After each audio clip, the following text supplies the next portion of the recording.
Show hands. There is a disclaimer. We're usually the people that are behind the scenes that make this all happen. So now I'm trying to figure out which button it is. we're trying to figure out which button do we actually push. And I say we.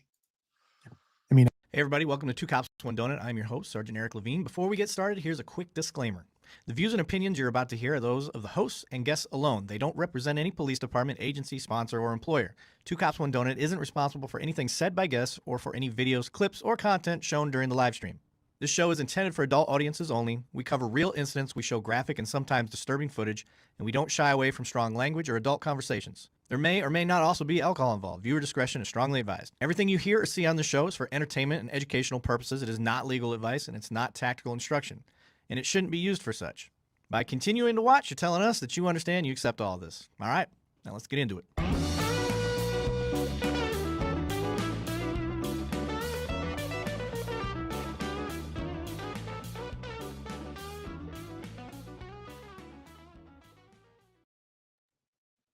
Hey, what do you say? That wasn't awkward. No, not at all. We finally hit it looked different, so I was afraid to hit it and it be the wrong button. So, I like the little buttons. How's everybody doing tonight in the wonderful world of Two Cops, One Donut? Oh, I can click the button because he chats now. Yeah. I am Alan Nelson, or i.e. the man that can, or I sit with Alan, and joining me tonight, and we will only see myself and Mr. Deadleg joining us tonight. I think our other wonderful individual, he is out floating a really big boat somewhere in the great big deep blue sea. So wish him well, and we're going to take it tonight. How are you tonight, Josh? Good. He surely is not being interrogated at Guantanamo Bay. That's not happening. That's for sure. Definitely not happening. Yeah, it's been a while since I've been like on, and it's just been like the two of us.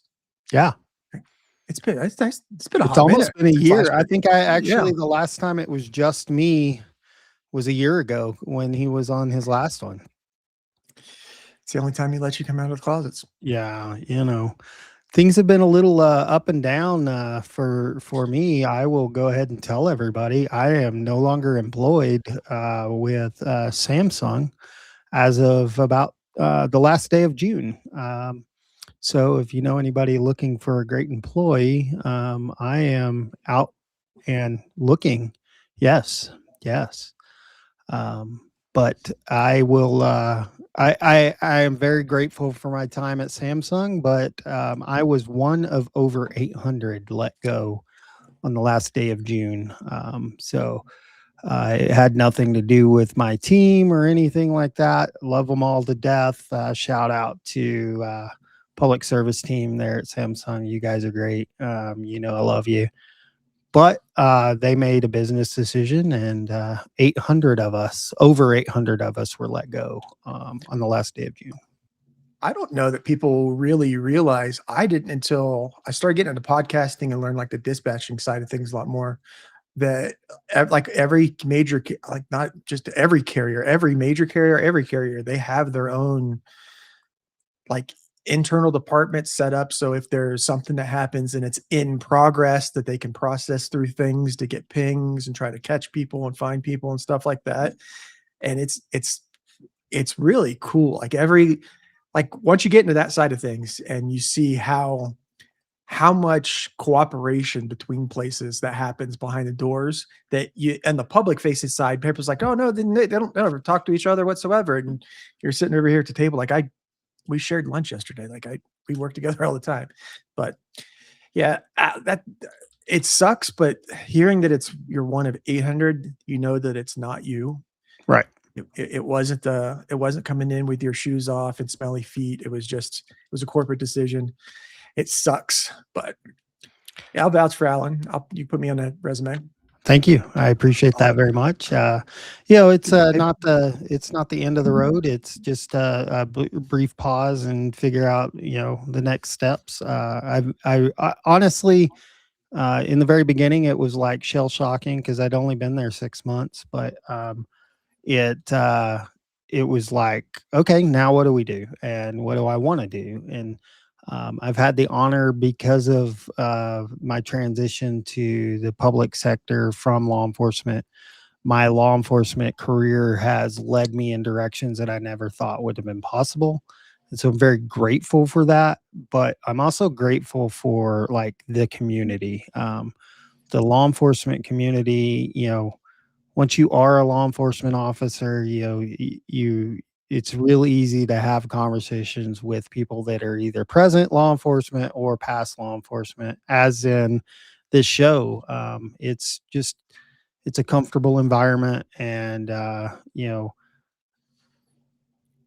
we all tend to have the similar mindset, but there's always people that you get along with better than others. And it's interesting now that I've kind of stepped away from it. I didn't realize how many electronic gurus there were within law enforcement, because I come from a such smaller department that I was like the one, and now I'm touching, getting outside of it, and I'm like, oh, I've learned some really interesting things in the last 2 years.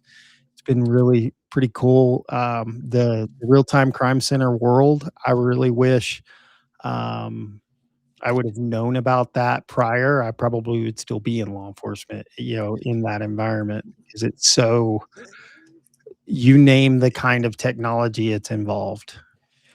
As real-time crime has evolved and as it continued to evolve, I see that as not the retirement thing, but that could be the next thing as you're leaving active law enforcement, to where your body's not physically able to keep up with the demands of the job. Like, Mhm. it's like the willingness to be able to go out there and run and catch bad guys and stuff like that, and your physical abilities usually need to be hand in hand, especially in this job when people are calling you to help, like they're in the worst times. And so you don't want to come there and become a problem already, bring your problems there. So as you get older, as we get older, as you age out of stuff, I could see real time crime center becoming one of those where you're still somewhat a sworn entity, where you're inside of the I would say the bubble, but inside of the bubble where you're actively working with things and running NCIC, and you're pulling the cameras down, and you're running the background checks, and you're seeing the other addresses, and you're doing all the things, and you're connecting all the dots, and you're helping all the people on the street. I could see that because you the amount of things that you learn and you start to pick up, and then now you're able to apply those things to all of this new technology. Like, people, we haven't changed from the time that we were, writing on cave walls, till we were riding horses, until now we are pooping inside and we got electricity. It's all the same. Just the technology that we've lived with has made our Yeah. lives easier or harder as it's come along. And so the law enforcement side of things, the bad guys, when I say bad guys, the majority that law enforcement deal with, it's a crime of opportunity, or Correct. Yeah. it's not, you're not dealing with these sophisticated murders, or these sophisticated, like, oh, I know how to get away with getting the lifesaver. Like it's like, oh, I see a lifesaver and the guy at the counter is looking the other way. Like, Mhm. that's a lot of what you deal with. So being able to take a lot of the things that you've learned on the street, now taking them and apply them to, like, everyone's got their things about the flock cameras and stuff, and that's something we could talk about. But like, it's just another tool. That's all it is. And you can use those tools. And if you can help find things or catch stuff that's in progress, or able, because like, from law enforcement, you want to protect people and you want to protect property. I mean, you want to make sure, you don't want people to become victims. And if Right. you're able to, like, hey, this crime happened, someone was a victim of, a robbery or a hit and run, or whatever the instance is, and you're able to, in the moment, use real-time crime with officers that are on the streets, and a drone team and air assets and all that other stuff, and put it together. And by the time the shift's not even the shift's over, by the time the next call's over, you're putting handcuffs on someone. That victim's like, oh, this is still gonna have to go through the courts, but tonight something happened. Like Right. I called for help, they used their tools, something happened. So from this, like the taxpayer, the average Jane and Joe that are out there that are calling 911, they're like, oh, it works. That like it's pretty cool, and I think that that's something that I'd like to think that and Eric has said it, that that is some of the direction that some of the places have gone to, where they're retaining that knowledge. So I hope that someplace will pick you up pretty soon, because I can't imagine, because that was something that we were kind of talking about beforehand, is the staffing and manpower of a Mhm. lot of places. I can't imagine that with the experience and resume that you got, that if you really put it out there, that you stay, you would be picked up for too long. Well, I hope that's the case. I there's, you know, it's also deciding what I want to do when I grow up. That's probably tomorrow could go and strap on the belt and do the job. I actually got to work July 4th or July 2nd. So 2 days after all this happened, or the next day after this happened, I'm, I was getting to patrol. Cool thing is, my son's a deputy in this county, and so we're getting to work together. Like we're just That's so we cool. have a big fireworks display here, and so it's like they expected. It was really interesting. So how they got some of the data from last year's event.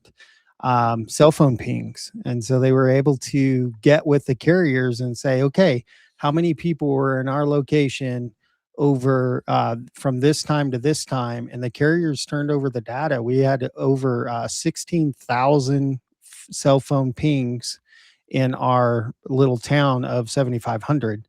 And so there's 16 officers to handle that, plus 6 deputies.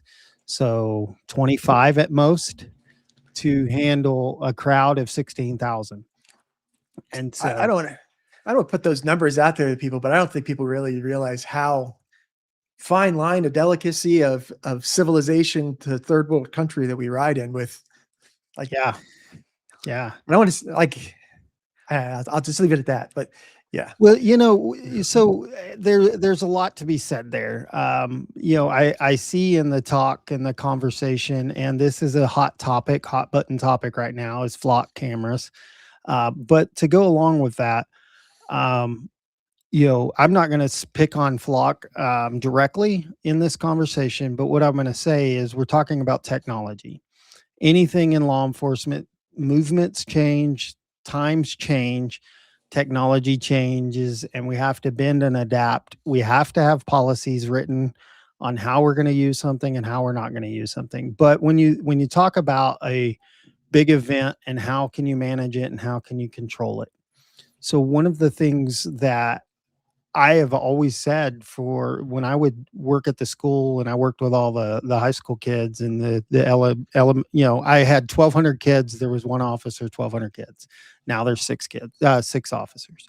So I would always talk to these kids is like, so if everybody just started rioting tomorrow in our community, so that's 7,500 people. 1,000 of those are prison inmates at the local state jail, so they count to your census. So 6,000 people. If they all started rioting tomorrow, what are 16 people going to actually do?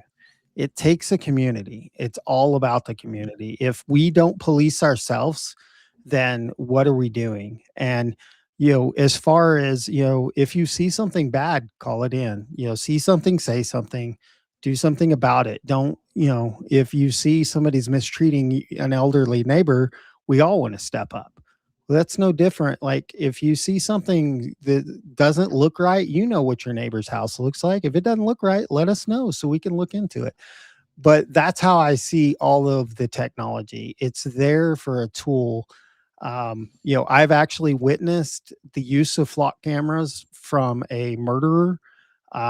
He left Las Vegas. They were getting pings all the way to Scottsdale, Arizona, and they were able to track the vehicle down, figure out he kept crossing. I mean, we're talking about different states, and they were able to have, when the guy crossed a certain threshold, they were able to have a takedown team, like SWAT team, Waiting for him. initiate on the vehicle. Bloody gun was found in the car. So it was handled safely because they knew where he was going and they knew how to track him and use that technology for good. Now, with anything, bad technology, people can, use it in the wrong ways. But the purpose and the meaning behind it is transform law enforcement. And I'm not going to say flock directly. I'm going to say LPR, license plate readers. There's abundance of different types, and that's what people don't understand is, you almost can't go anywhere and not be seen on a camera. And I remember when we were like when I was in middle school and high school, I like watching CNN or Time or one of those things, and this was back 25 years ago. And they said that 25 years ago, you spend more time on camera than you do not. And that's before everyone started having home security cameras and all this other fun stuff. So now if you got a home security camera system, it's I look at it as it's a camera. And people talk about like the camera is like the gun is a tool. To me, it's a tool. And people will misuse the tool. People misuse weapons all the time. That's why police respond for crimes against that. So the camera stuff is going to be the same thing. Like Walmart, Target, how many of these big shopping stores have it? The problem that if you really want to talk about where I have an issue with cameras is I have an issue with private places using the cameras and using AI against private citizens. There was an incident a couple years ago in New York City where the law firm that was that represented Madison Square Garden had went online and got all of the pictures from all of the legal people, anybody that worked with this other law firm they were litigating against, and just pulled from all their staff directory and then put these pictures into a directory and use that directory with AI and facial recognition. And people were coming into Madison Square Garden to come to an event that they had paid tickets to, and they were denied entry because of this. Now, that's in court. It's being sued. But again, we're talking about it's a tool, and it's the people that are using the tool. And I do see the argument, and I do see the worry for who has access to this information. But at some point, if I get a camera and get a series of cameras and put it on my truck and I drive around for a week, at the end of the week, I myself will have a database of anything that's happened around my truck for that entire week. That's all it is. Their database just happens to be way more cameras. And then who has access to it? There's already cases, and I'm seeing them swift and fast. I'm glad to see this, that you could tell your rookie officers in the academy, hey, don't run that girlfriend down the street through NCIC, because just like the cameras, NCIC is a tool. NCIC has been abused in the past. NCIC will get you in a lot of trouble. So if you misuse the NCIC, there's policies and procedures around it set in stone. Now you've got places with the flock cameras, and they're using them to spy on girlfriends and other people and all this stuff. 100,000% a valid concern. But with technology, the stuff's got to be implemented in. People have to figure out how to scam it or whatever. And then you have to figure out how to unscam the scam. And then you have to kind of get you have to work stuff in. Like it's not an overnight thing, but the idea that to take I get the arguments for not having it, but the arguments for that's a personal, that becomes down to the personal question or personal thing where's, because again, you're on camera all the time. So already. did you know this? Tesla. So if you have a traffic accident, and in Texas, if it's a potential homicide or death of a person, or serious bodily injury, something like that, you work it up as it is a fatality. Okay, so if there's a Tesla that crosses, or you believe crosses, you can actually write a search warrant, and Tesla will give you all of the footage, because on a Tesla, those cameras are rolling 24/7. So if there's a Tesla in the parking lot and it watches a hit and run, if I can find out the license plate of that vehicle, I can come up and I can, which is what's cool about that to me, is there's no question who's at fault in an accident, because a third party camera just gave it, or the Waymos that are driving down the Yep. road. I was in Vegas last week for my 25th wedding anniversary, and Congratulations. thank you. Um, but we rode in the new Amazon Zook, and there's no driver, and but the same thing with that. Like there's like 16 cameras on these things, and you can get that footage is saved and it is backed up, and all that footage is then deemed. It's just like your cell phone.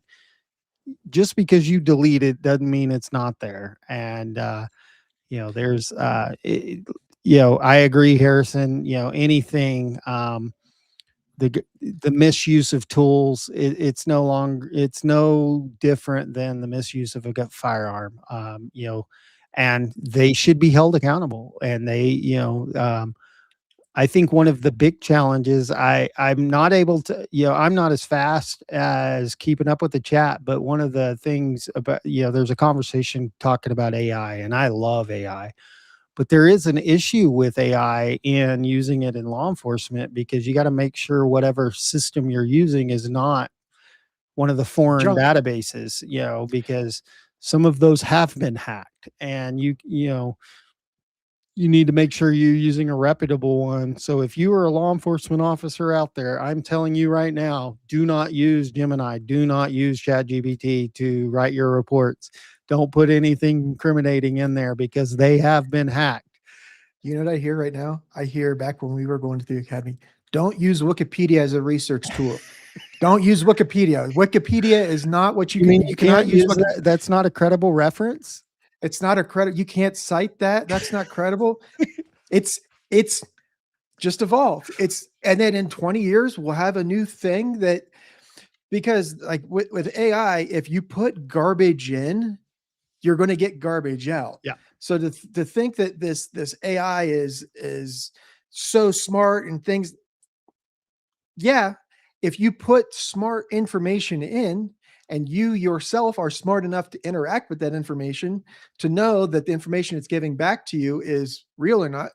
There was a murder case I recently believe that it's going to appeal, because on something within like a procedure had nothing to do Yep. with the entire trial. It was a procedural thing, and how they wrote their whatever their brief, they cited cases that didn't exist, and then they found out that they used AI to help doing it, and it threw out a murder conviction. There's So- actually there's I forget which district is Florida in. We're Fifth Circuit. I want to say there. I forget what circuit Florida is, but there was a defense attorney that wrote up briefs using nothing but chat, and the judge caught it, and it was all a lie. And that lawyer got sanctioned, and it was on it wasn't a murder.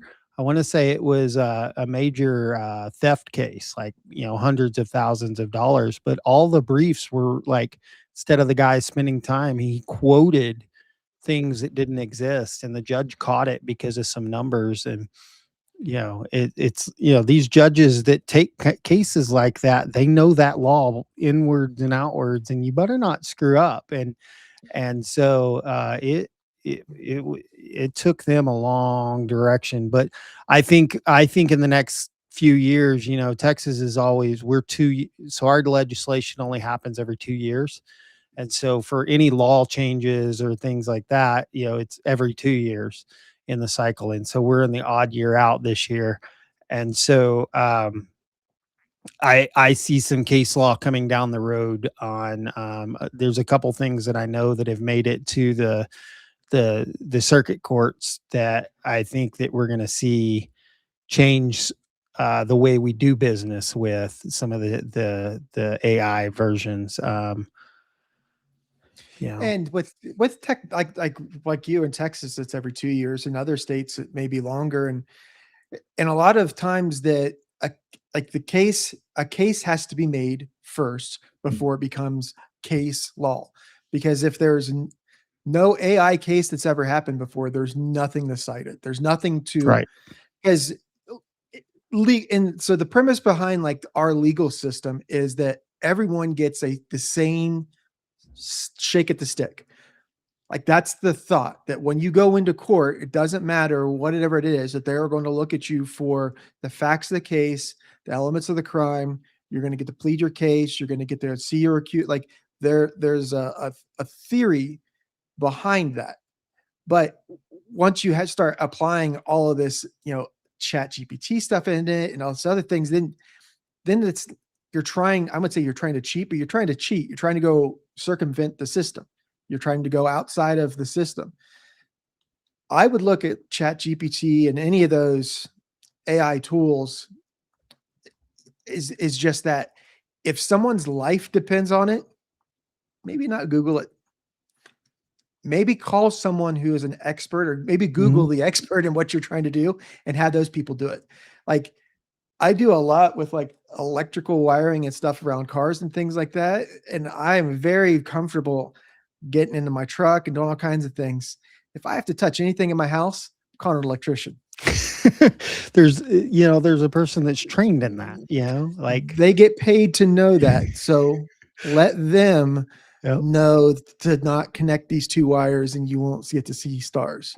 But yeah, like the case law has to happen. So they have to have the case. It has to be, the case has to be made, has to go to court. It has to go to appeal, has to go through the appeals process, has to go to the state Supreme Court. State Supreme Court has to rule on it. Then they have to find something within the state Supreme Court to bring it to the federal system. Then you bring it into the federal court system. Then you got to go through that. Like to get a case to go to the Supreme Court, to get like a national case law on something, it takes a long time because and a lot of money. Yes.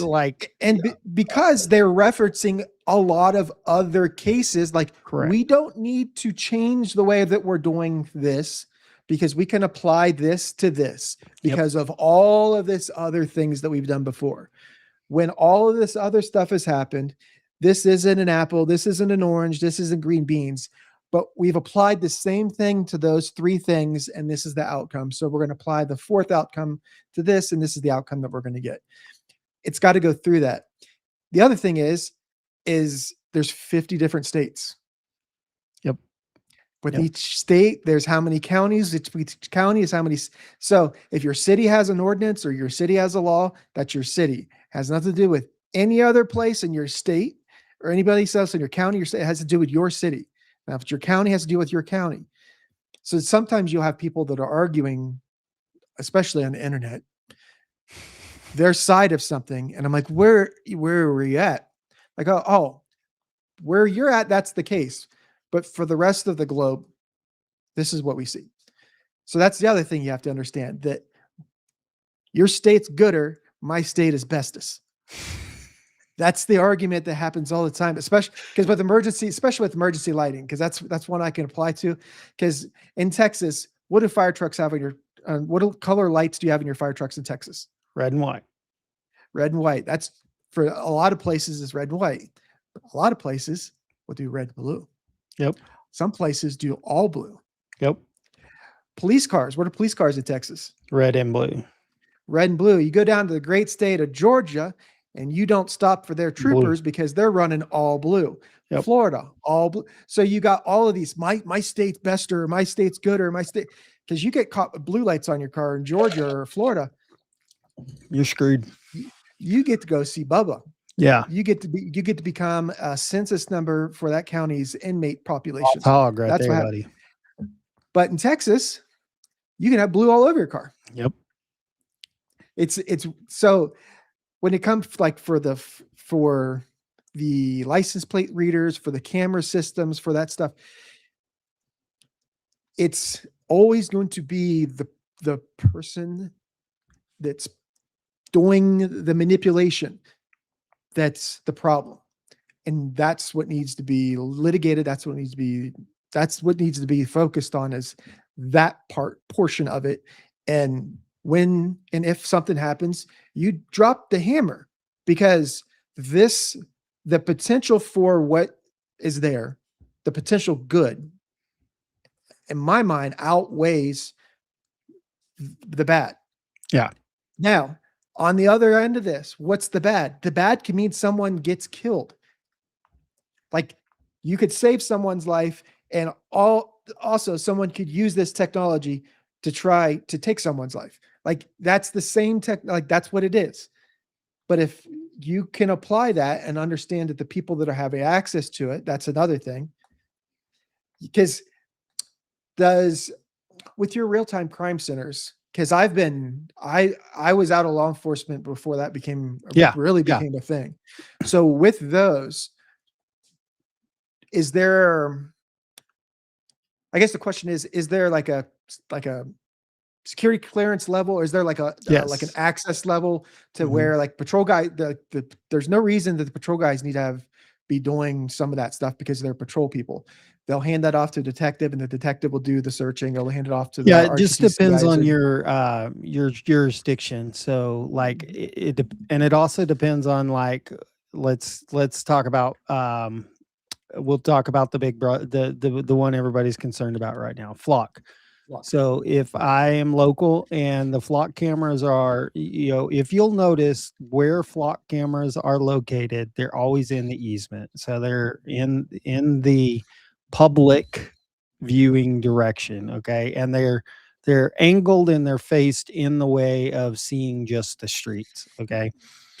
But you can have different levels of who can access them, of so you maybe it only gets, okay, we just had a possible stolen vehicle. It's just like NCIC, TCIC, for us, where it pings if it matches another state stolen license plate or vehicle. And so it'll say, you get a ping if you have the app and you're logged into it, it'll ping you and say, hey, we just had a stolen vehicle cross this camera. Okay. Well, then you might get another ping if, like in the community I live in, if we have one street that you go, one highway you go, and it's like 5 miles long. Well, you'll get two pings in a row that vehicle passed through your community. And so you could, have dispatch call ahead to the next community and say, hey, you might have a possible vehicle coming into your community.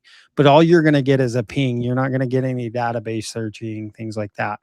But you can have more credentials where you can go in and view, okay, he came from the next jurisdiction over, but those jurisdictions have to have mutual aid agreements Mutual and things agreements. like that, because you don't get unless you have the agreements in place, you don't get like all of the camera access. You only get your jurisdiction. Um, and so that's where what's cool is, so say you have a Lowe's in your community. Well, Lowe's pays them to put cameras on their property because they want to be able to criminally trespass you from the property if you've been opposed to being a thief. So they, as soon as you leave the property, they're gonna, okay, that's the person's vehicle that left the property, and they're no longer allowed on our property. And so they will CT you.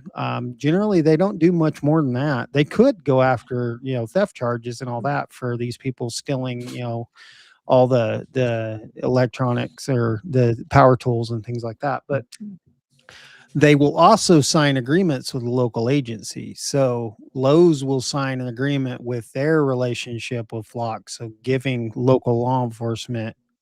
So if they have a stolen vehicle in Okay, it crossed the city limits of the local community, but we also know it crossed one of the private property lines at Lowe's. Then you'll be able to get that if you have that agreement in place.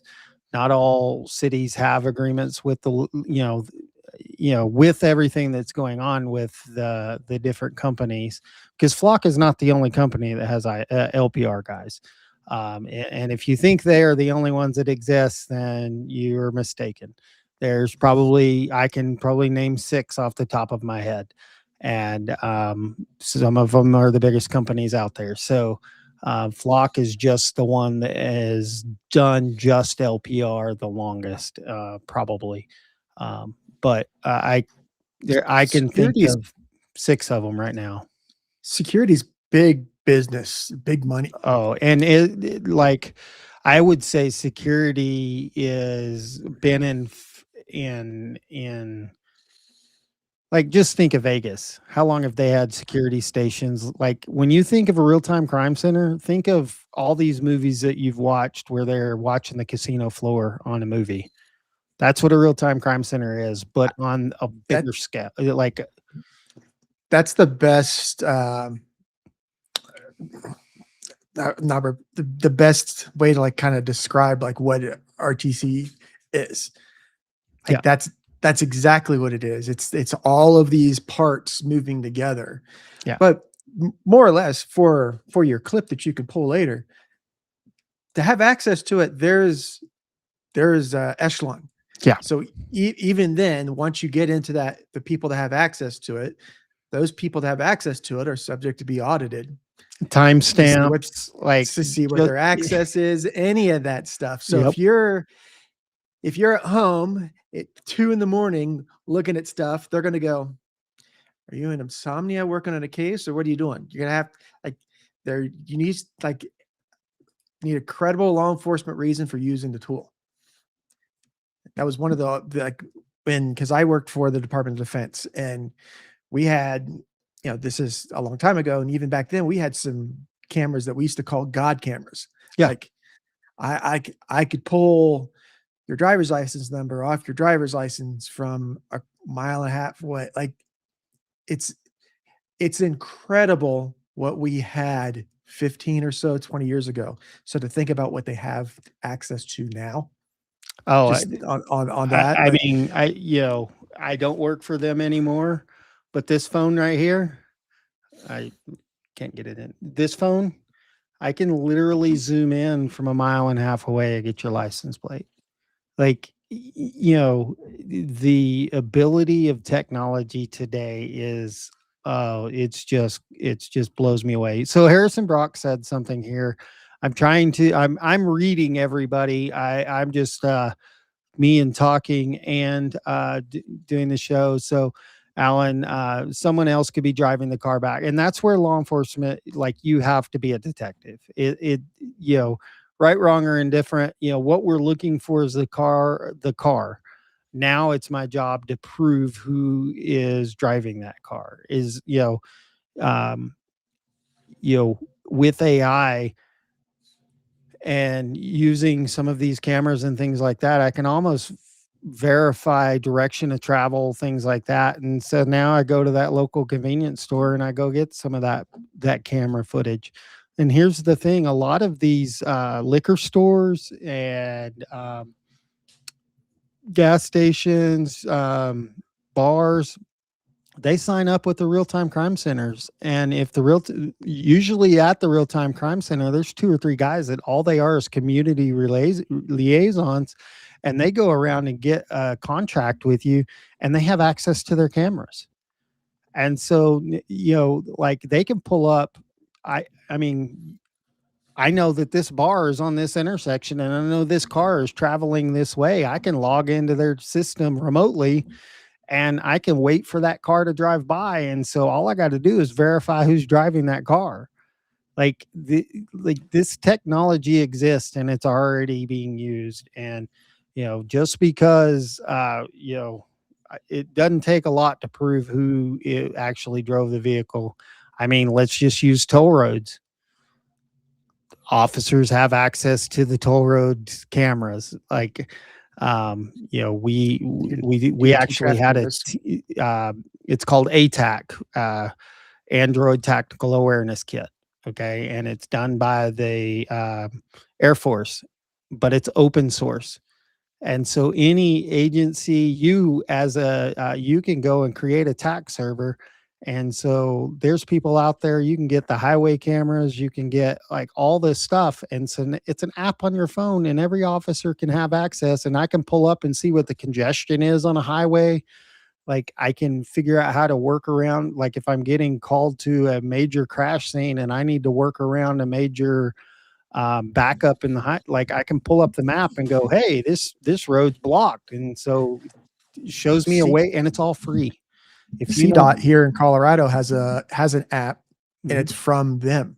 It's Yeah. an interactive map, and you can see exactly that traffic flow. If we close a mountain pass because the snow's too bad, or if there's a jackknife truck and we got to close it or whatever, or whatever, like, but then that, as well as they have all of the traffic cameras. So you can click on them and watch them. Because when my wife and I would come back from Vegas, we a lot of times would make the decision to either stay in Grand Junction or stay in Vail by checking the traffic cameras Yep. to see what the weather looked like at the road ahead of us. It's like the cameras, like if you're really worried, if people are scared or worried about that, I'm going to scare the shit out of you just a tad bit more and introduce you to a thing called geoguessing. There are these people that are out there. There's a game. There's multiple different games, but they'll take a picture and that's all you get.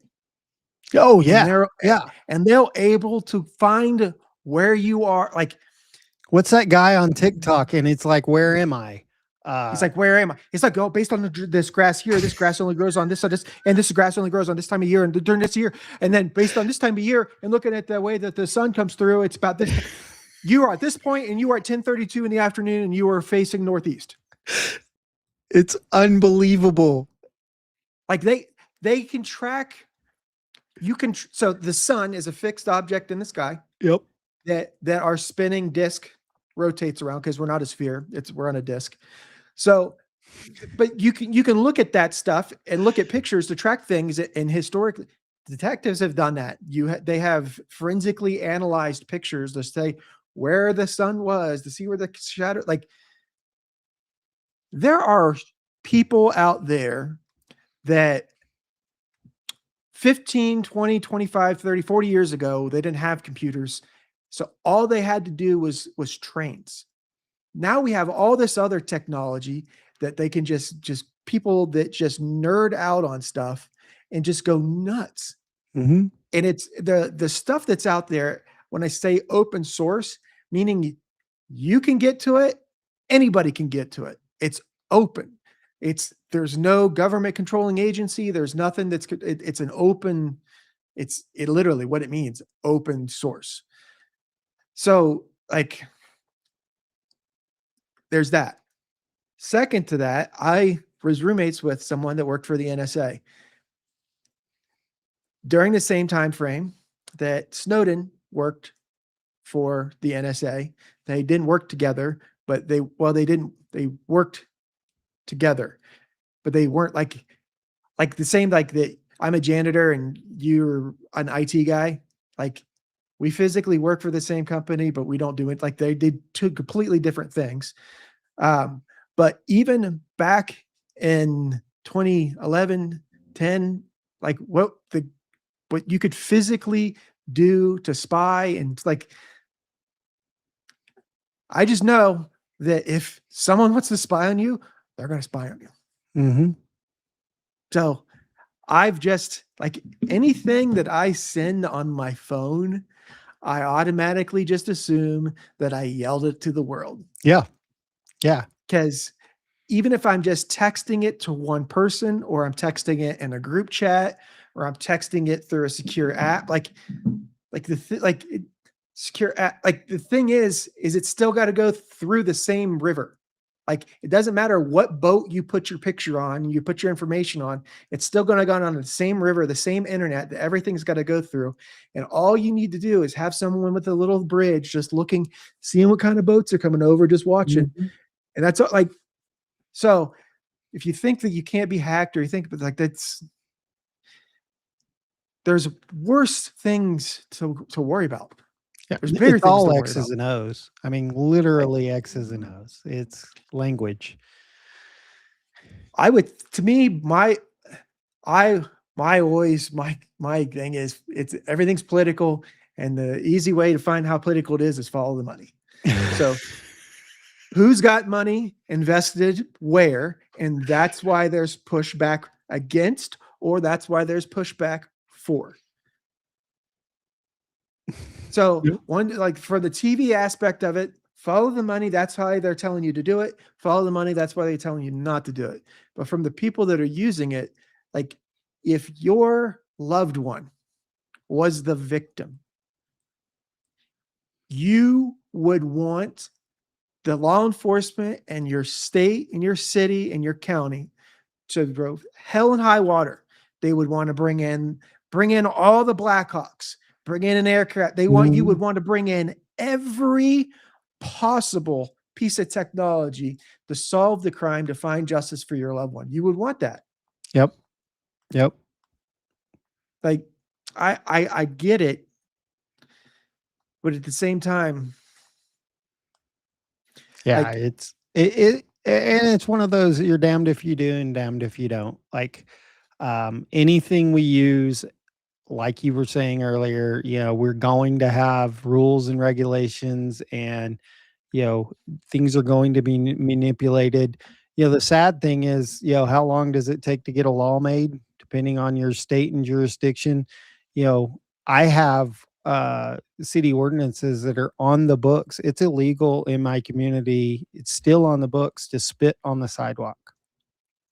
Why is it on the books to make it illegal? Who knows? But somebody got offended, and they went through the effort of getting that on the books. So you're actually breaking a city ordinance. So you're breaking a Class C violation in my community for spitting on the sidewalk. It is actually still on the books. Now, could an officer write you a ticket? They would be dumb to do it, but you could be issued a citation.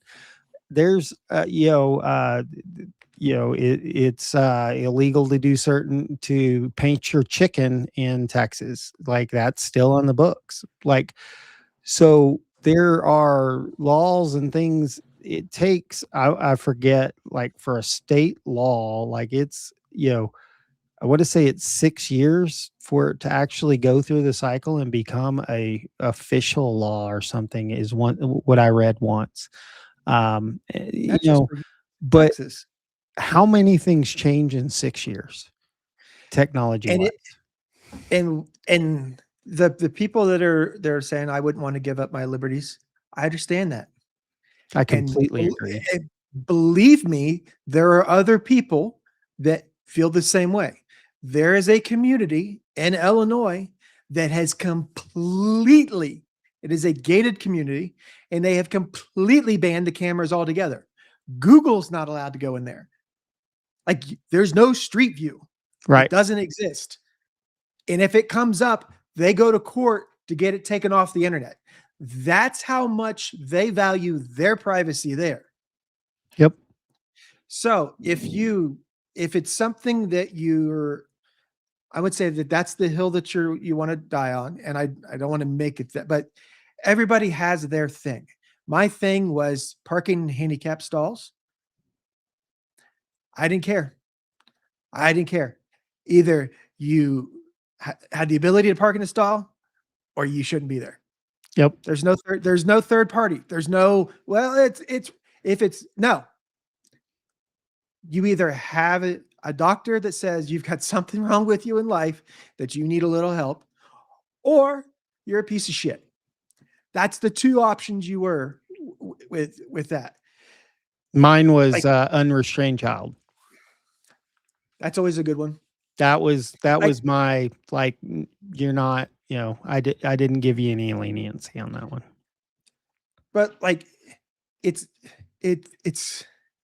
if that's what it is, but find the community, like the communities that are around, like there are communities that are very, very, very pro customs and ICE enforcement. And there are communities that don't want it all together. Live where you want to be. Like that's the cool thing about America is if you don't like where you're at, you have a choice. Unless you're contractually obligated to the government or the military, you can get up and leave. Yep. Like you can change your surroundings if you don't like it. You could people that you're around, you can vote to have more stuff brought in or vote to have more stuff brought out. So like we're just with you guys talking, and we would together represent technically two different states. But even at that most, I'm not as into Colorado law because I wasn't in law enforcement out here. So I kind of brushed up on traffic laws because those are the ones that I'm going to interact with all the time because I drive. I'm not into murdering people and shoplifting and stuff like that. So I don't care what the threshold for felony is and like what manslaughter is and whether I don't care. So I didn't look into it. So like, I don't know all the state specifics and I don't know like how long it takes to become a law here in Colorado or what it like, I don't know because I wasn't active, but even then we're represented a small little bit. Like every place that's like, when you look on the news and you see that something catastrophic happened, it did, but it happened for those people. That's it. Right. The whole rest of the globe didn't experience that thing. Now there are events that happened that a lot of people experience similar. There's a tsunami that happened with a big earthquake a couple years back. And there's earthquakes that happen like in big storm systems and hurricane, like that stuff happens. But for the most part, like it's all local stuff. This is me like trying to see 5-10 years down the future. I see it where some of the cameras become where it almost becomes like it's an open source, that if it's a tool that law enforcement has access to, then it becomes a tool that it becomes open source. If it's something that you don't need a warrant to have access to, then anybody can have access to it, right? To a certain extent. Now, once you start applying things to that, once you start searching the database, once you start querying back to look at prior stuff, there's a difference between looking at it live and doing an investigation versus saving it and, timestamp. Yeah. I can see some aspects of it becoming more publicly available to a certain extent. And there become like after this, you got to go through a FOIA request. After this, you're going to have a journalistic need to have this information, or you're going to have a law enforcement. There's because you get into either HIPAA stuff or you get into private information. Like there's an argument for the cameras that there's no reason that I shouldn't have access to it because I don't need a warrant to stand there and watch. Like the camera doesn't need a warrant to stand there and watch. So I shouldn't have to have a warrant to look at the camera, what the camera sees. Like I see kind of all these different arguments. I can see them like kind of being mauled. Like, what is the law for driving with your cell phone in Texas? What is it currently? And how many different changes did it go through? Hands-free. Yeah. Because initially most states came down when they first came out with the law. It was done. You can't touch it. It has to be hands-free, has to be on speakerphone. It has to go through the Bluetooth. No, nothing. Right. And in some places is you can't be texting. You can't be manipulating. Like Colorado, you can't be manipulating, but you can be talking on your phone. This is legal. This is not. But there's 50 different states, 50 different places that look at this, the same thing that we'll all have. So it'll be litigated, go through, and then when they're like, okay, this is what it is. That's taken 5-10 years. Smoking. Remember, there used to be a day, here we'll show our age. Used to be a day when you walked into a restaurant and they go, would you like, how many in your party? And would you like smoking or not? Yep. They banned smoking indoors. Like all of this stuff that we're all going to interact with it. It's going to eventually get pushed into a position where the people that are litigating this, they will have to do something. Yep. Either there will be cases that there's no applicable law, so they'll have to come up with a law to do something, or they'll be trying to apply a law that doesn't exist, so they'll have to try to set, like, it's going to get to a point. Cell phones, how many people got killed? That was a huge thing in the early 2000s, in the late 90s, because cell phones came out and it was like, these are the greatest things ever.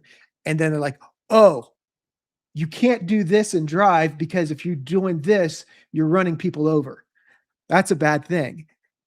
Like, so then it came out, it was great. We got rid of it. Now it's come back. Like, we'll get to our point where it.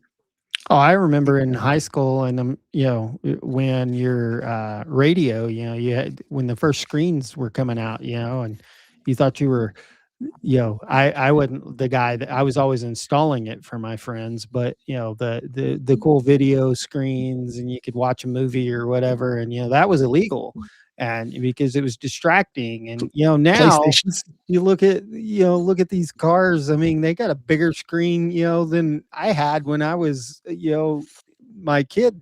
My bedroom TV wasn't as big as some of these screens in the car, and definitely. I started out. I remember we were talking about this yesterday. Black and white TV in the bedroom. It was like, can you actually adjust the UHF? Like, people don't even know what that is now. Now it works. Yep.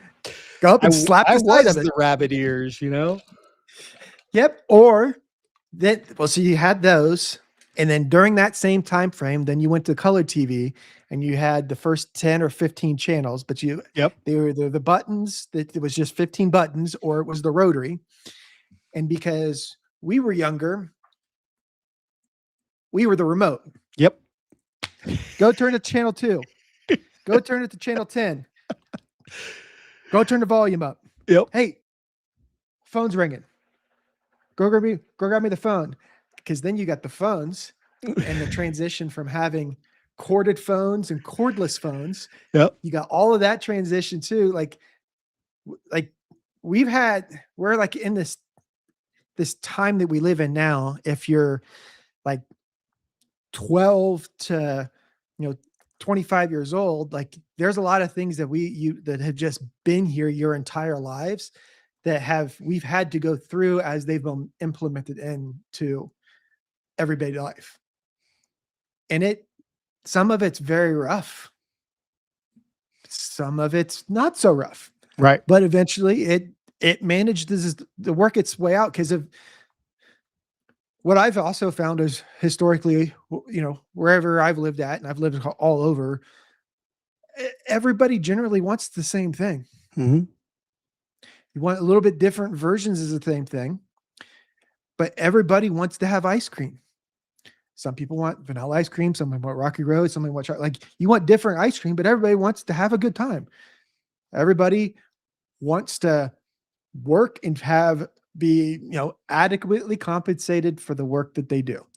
They want to be able to take that compensation and take care of their family, build a house if they want to build a house, or have an apartment if you want to have an apartment. Like, whatever you want to do, you are able to do that. Everybody wants that same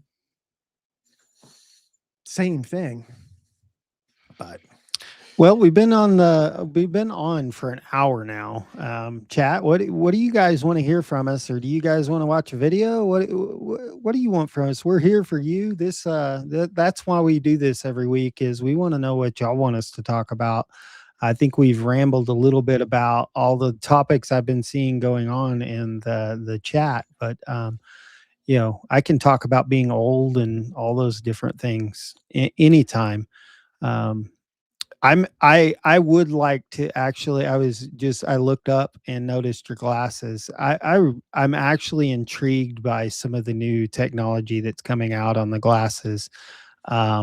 Just like, the one that blows me away is it the Meta version that the light changes color or something, and everybody's hacking into them now to turn them off so you can't see that it's recording and all that. it's kind of like the whole body camera thing. It's like, you can actually look at the different colors on some of the different companies to see if it's recording or not. It'll tell you if it's recording or not. But that's also an option that agencies get to, Pick. turn on and turn off. And, depending on case law and things like that, I think eventually we're going to get closer to a standard, but it's going to be a standard within the state or the community, because again, we all live in different jurisdictions. And, um, while we're waiting on chat to decide this, there was a comment that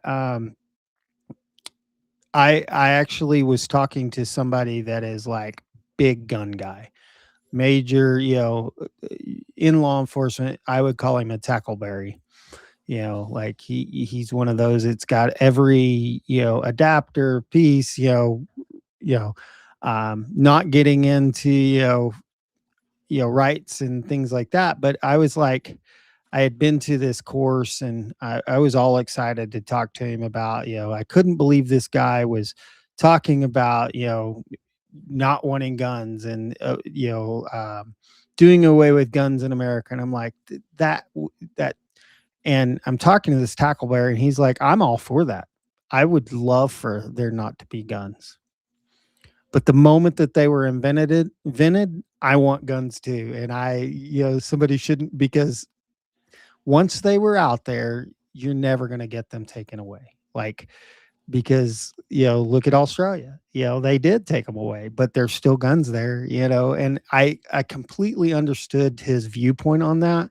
But I think it's the same thing with technology. And now it's out there and you either use it or get caught by, it's like when I remember we actually had VHS tapes on the dash, and it like Back in the day before it was digital. like you knew how to manipulate it. You knew how to like make it work. Because half the time you couldn't get the lid to close, or if you put something on it, it would, the radar gun shoots at it, it'll change and you get distorted. And so, or your mic's not working. You have to learn to work with the technology that's out there and adapt and move. It's just, and so how long have guns existed? I think it's the same genre with technology. It's just a different type of technology. We're not dealing with mechanical technology. Now we're dealing with digital and all of those different things. And so now that it's out there, we need to be using it just like the bad guys are using it. And I'm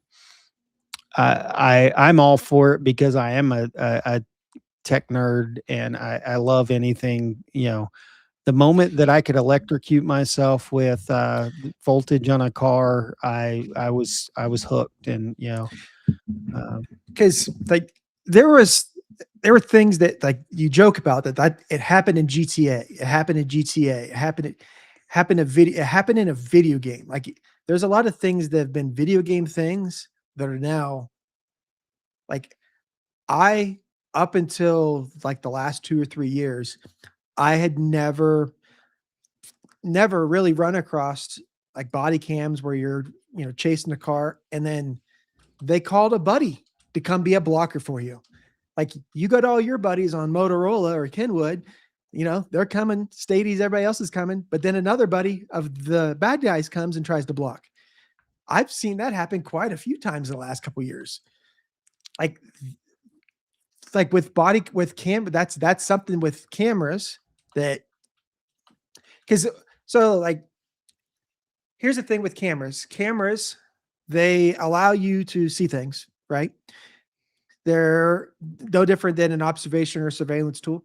There's something that a helicopter is. There's something that a drone is.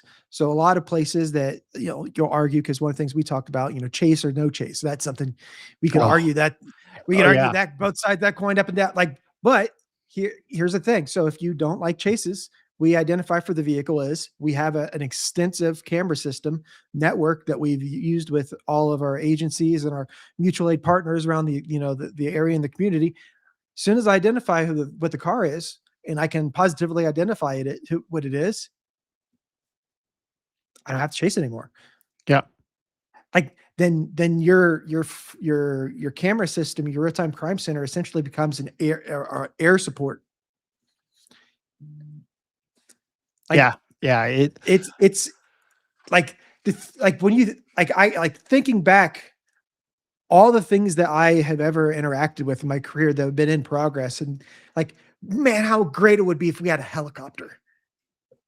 But helicopters are usually, a $15 million a year commitment Oh between the yeah. purchase of the helicopter, and you got to have your pilots, and you got to pay your pilots, and you got to keep them current, and you got to keep your mechanics, and you keep your mechanics current, and your mechanics got to keep your aircraft current. The aircraft has parts that it's aircrafts are different than cars. I Like, was if in it I was in a local a state agency this year in March, and they said for one flight to go around the town, a very well known town in Texas, San Antonio, to make one flight around town, it was $3,500 from the airport to circle the city and to land was $3,500.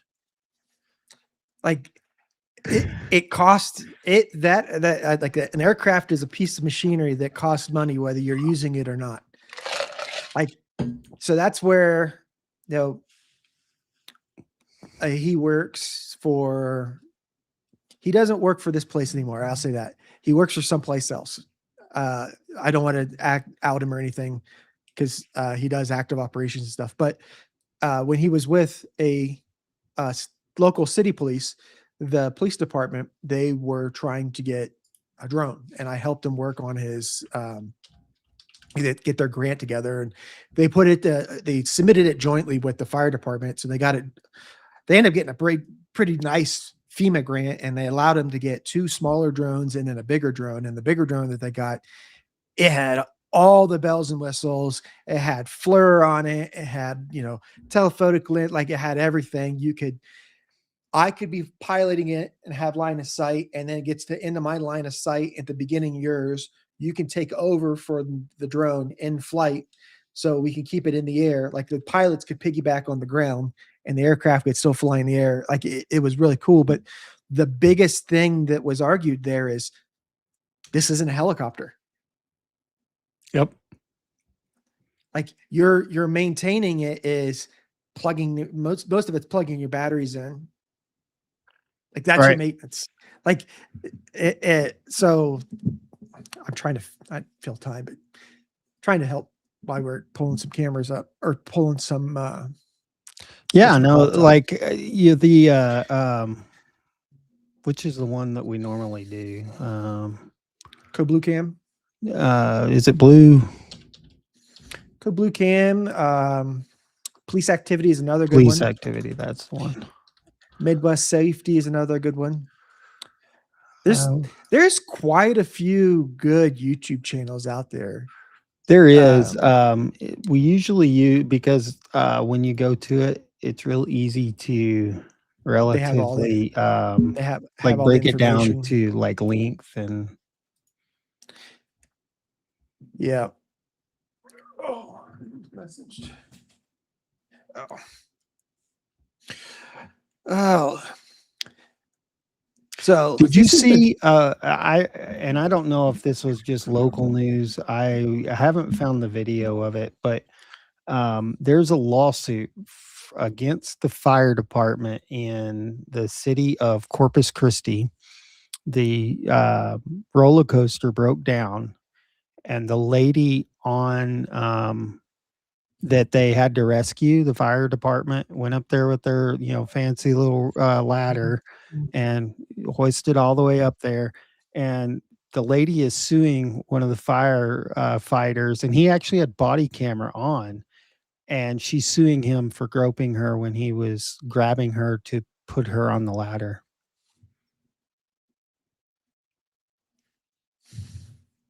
And there was, in my opinion, no malicious intent. Well, to me, I would look at that and say, call somebody else next time. Yeah, exactly. I'm like call somebody else who like I'm going to have to touch you to physically get you off. Like, Yep. I'm sorry that you're in this situation. I didn't put you there. I'm here to help get out of it. But if you don't want that, it's cool beans. We'll go back to the fire department. We got beanbag chairs and PlayStation. Well, and that's where we go back to the video game where I want the little cloud to float above you. Like, so I know, oh, you're that person when I show up on scene, and where we go back to the glasses, because it's going to tell me that, oh, you're Karen. And before, by the way, don't get offended if I call anybody a Karen, because my mom's name is Karen. So shout out, Mom. Before George Zimmerman, before George Floyd, before all of that happened, back in the day when there was a push to get cameras in cars and get body cams, a lot of places really wanted to get them, and there was pushback against them. And a lot of the pushback was from citizens initially. Mm-hmm. And then over time, that coin has flipped. And then there were, everybody needed body cameras because we're going to catch cops being racist all the time. Yep. And now that hasn't happened, and it's just caught a lot of cops doing cop work. And then and I want to be abundantly clear that if a police officer is the criminal, nail that MFer to the wall. Mm-hmm. The only reason I didn't say it because we can clip it and it can be reused a lot of places and won't get flagged for language. But nail that SOB MFer C word to the wall, because if they're doing bad and they're a criminal, they're going against every bit of everything that me and Alan and anybody else that's trying to do good in the community are doing good. No one cares that you brought 500 apples to help people. If one of them was rotten, that's all they'll remember. That's all they're going to remember. Yep. So we want to get those bad apples out of there. Like, the reason why back in the day, when, just like as we were just joking about Alan being unemployed, just saying that, how easy it would be for him to find a job. There was a time when law enforcement, they turned away extremely highly qualified applicants got turned away from the agencies because they had the ability that if I'm looking at the top of the top, I can look at the very top of the top because I have this many people to look at. They can pick all of the studs. They can pick all of the people that are going to be the top of the class. They have there was a time that was the ability. And then again, we're flipping coins over as time goes. Now, if you got a pulse and can pass a background check. Well, and that's one of the things that I have a radar or an issue with is like when I became a police officer, it was a process. Like, man, the background check, like how long I will tell you when I went to work for Samsung, the background check at Samsung was worse than becoming a police officer. And, that's a civilian job, but like to become a cop now is nothing like it was when I started, and I started in 2008. So like when I got out of the Army, I got medically out of the Army in 2005. And when I first got to Hawaii in 2006, I had applied then. And Honolulu Police Department, like I got through a certain part of the process, but then they're like, hey, like next class, apply again. Like this is, and then they said like, these are the things that, you would need to look at, or these are what made another applicant more attractive or more hireable or more desirable. Like they even back then they had the ability to be picky and choosy. And once they got to the point of like getting through the part of the process was going through the bad, like from the time with Honolulu Police from the time I got hired to the time back then it was, you did your test and then you did the bubble sheet. Then you did another bubble sheet was the psych. And then you did a physical and then you started your background. And then once you turn your background in right before you start doing your polygraph is where my initial one got. And then that whole process took 7 months. Yeah. And then when I got hired as a government contractor for Pearl Harbor Police, that process to get hired took 4.5 months, but they leaned heavily on my Army security clearance. And then when I got hired as an actual federal police officer, that took 8 months till we started the academy. And then from the academy date, from your start date, you were on a probationary period for 12 months after the academy. So the entire time you're in the academy didn't count towards your probationary period. Once you're done for the academy, you get 12 months. So it's time to go through your FTO. And then if you can get through your FTO, you get through that or whatever. But it used to be a process. Like it was, and like there's a lot of thought there, right? That the people that are getting through are like ideally the best of the best. And then the people, once you're there, you understand that like you're not on top of the mountain. Like you're like, because you're never going to be there. That's the other illusion. No matter how close you think you are to the top, out making $1 million a year. Even if you make $1 million, there's still people making 100 million a month. And then there's still people making 100 million an hour.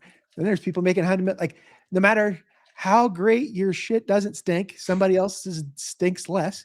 So that's a trick. I'm going to pull back the tricks of life here. Life hack. You're always going to be climbing the mountain. So understand that getting to the destination is not the goal. Enjoying the ride. Yep. But then the thought is you've climbed this mountain to get here. It's like Navy SEALs and there's other jobs and there's other things that like, if they get in trouble, it's a big thing because they don't want to get in trouble. They don't they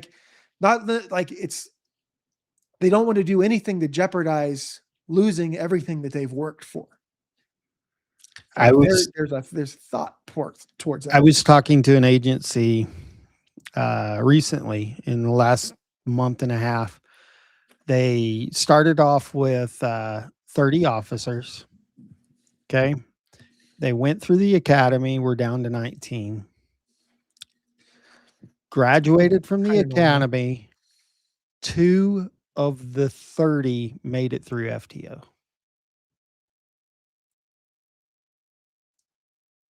2 of the 30. So think about the expense in uniforms, because once you make it out of the academy, well, they bought. So they own their academy, so they're buying academy uniforms. They're buying utility belts, all that kind of stuff for the academy. And then when you make it to FTO, you're getting a full uniform, full gear, vest, all this stuff. This Summer is gear, winter gear. A state agency. And from their academy, they graduated from FTO. So 6 to 8 months after the academy, 2 were actually made it on the road. I don't know what our numbers started with. Our academy had 18 for FLETC. 1 got fired in the academy. That's a fun story. Then as soon as we graduated, there was a guy that quit because as soon as he graduated, he had a certificate. And that's what another federal agency wanted, is a graduation certificate. Yep. And they hired him. Yep. So he literally swore in, got his badge, got it, like did the thing on the stage, left stage, pulled out his envelope and handed it like no joke. Like hand to God, that's exactly what happened. So we went from 18 down to 16 before we even got to the road. And then once we got to the road, our 16 got split up. Me and another guy went to do different sections, and then the last 14 got split 7 and 7. So one was fifth section and one was sixth section. And then I went to fourth, and then Jason went to second. And then from there, within the first year, we were down to like single digits. It's Yeah, I always wondered why, the bigger city that's near me, they very much followed a very regimented, they only started the academy with 20 people, and, they were always talking about shorthanded, and it was very tough through their academy. They had very high standards, almost military, like Marine military-esque, and I always wondered what that was about, but they would graduate, they might start with 20 and they would graduate 16 or 17 of them, and then through FTO, nutrition would only get one or two of them, but now these agencies around me, we're competing with like Dallas Metroplex area. And, if you can get your license, your Texas peace officer license, like you were saying, once you get through the academy, there's signing bonuses at some of these places that if you'll guarantee you'll stay 2 to 5 years, they'll give you $25,000 at the end of 3 years or something. I mean, here's a check. Well, when you're talking about, so the Metroplex agencies, like starting after FTO, 75,000 a year, that's not chump change. That's a pretty good salary in law enforcement. That's a large salary in law enforcement. In my neck of the woods, starting officers making 42 before FTO. No, 36 before FTO, 42 at the end of FTO. Ours was on the GS scale, but we got locality, and then there was something else that we got on top of it. Yeah. Because it was, I've worked in Hawaii, is where I was working at. All right. So I pulled up one here. Right.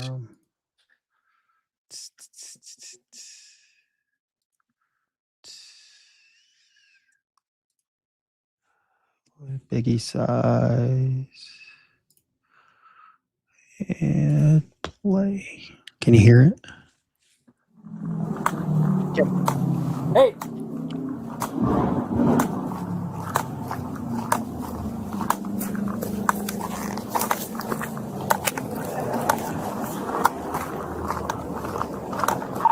Hey, Tom, that's that guy who just walked around today. Looks like he might have a knife. Tom, he might have a knife in his hand.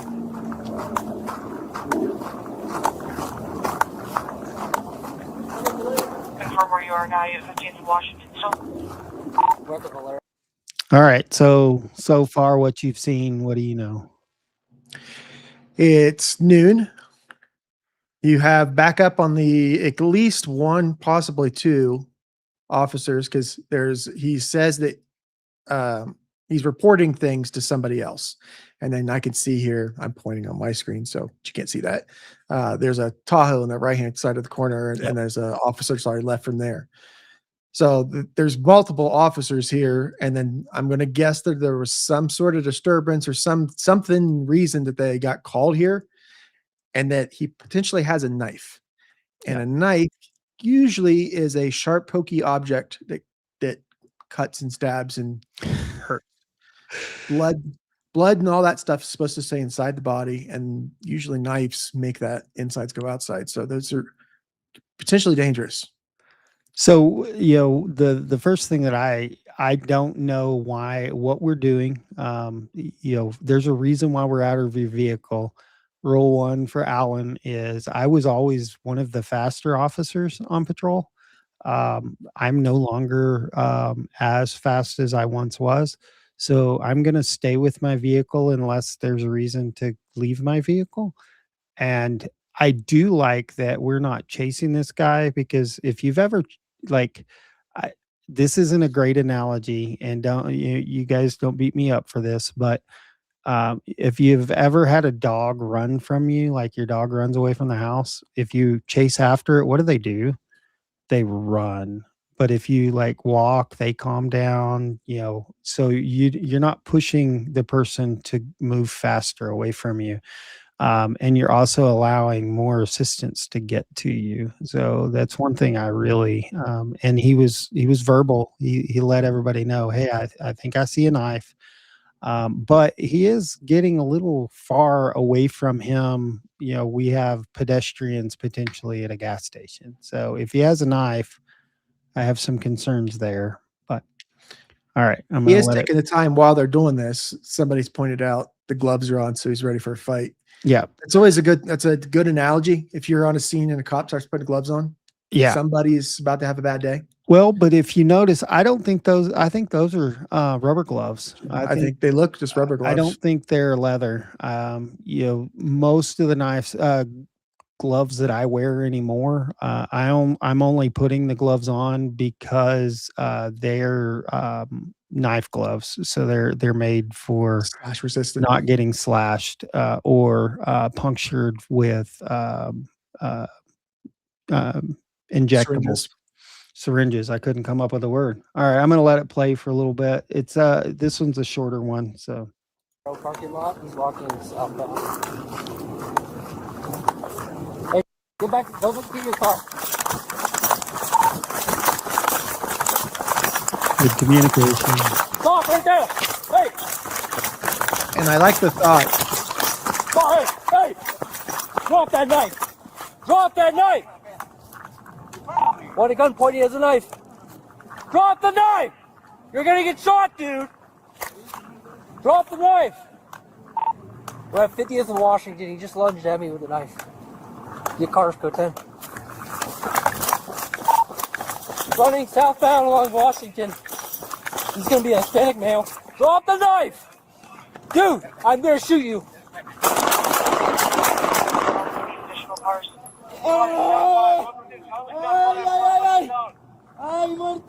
Drop the knife! A lot happened there. Firstly, in a short amount of time, he realized, hey, the other officer's closer to his car or her car than I am. I'll stay on foot. I'm already further away. I'll maintain line of sight. Let's get you in your car so we could start bounding and start maintaining, getting a perimeter set up. But at the same time, if we're going to have to cuff and stuff, we're going to have to put them in a car at some point. So there's no reason to have 9 blocks. If we already have someone to bring a car up, we can put them in the car there. And then the escalation of the voice, and then bringing it down. Escalation of the voice, bringing it down. And the tactical breathing. I don't know if you heard that. He was in between his commands and getting on the radio.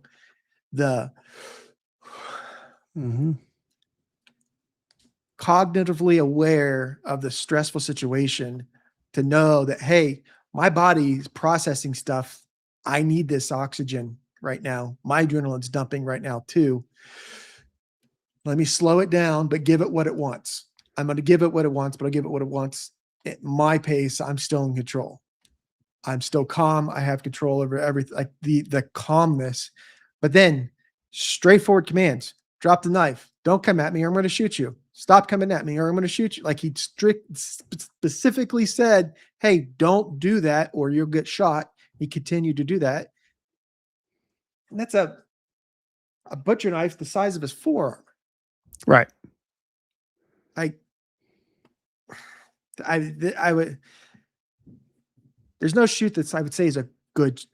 We say it's good shoot, but this is a justifiable homicide. And yeah, I don't know what the reason for them being called to the scene. I'll look at it in just a second, but we have never seen this video. I've never seen this video. You are right. It is Colorado, people. But I did read that in just while I was trying to screen it real quick to see how long it was. But there was two things that you were talking about in the breathing, and I immediately kind of freaked out because one of our training and most policies and procedures say don't run with a weapon out. Because why? Because you can trip on something, you accidentally trigger pull, we're all taught to not keep our finger on the trigger, but life happens. And when you start following, you scramble, you don't want to, pull your finger on the boom boom button um, I don't like accidentally.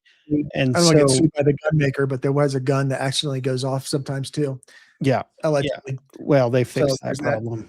I love that gun, by the way. I shoot it really well. It's amazing, and they fixed mine. So it was a spring issue. They're too credible of a gun company to not fix that gun. Um, Yes. so I will go to bat for them. A lot of people are saying, well, why not just tase him? Da da da da da. Well, if somebody is pointing a deadly weapon at me, I'm gonna point a deadly weapon back at them. I'm not going to use something less lethal because I want to go home to my family.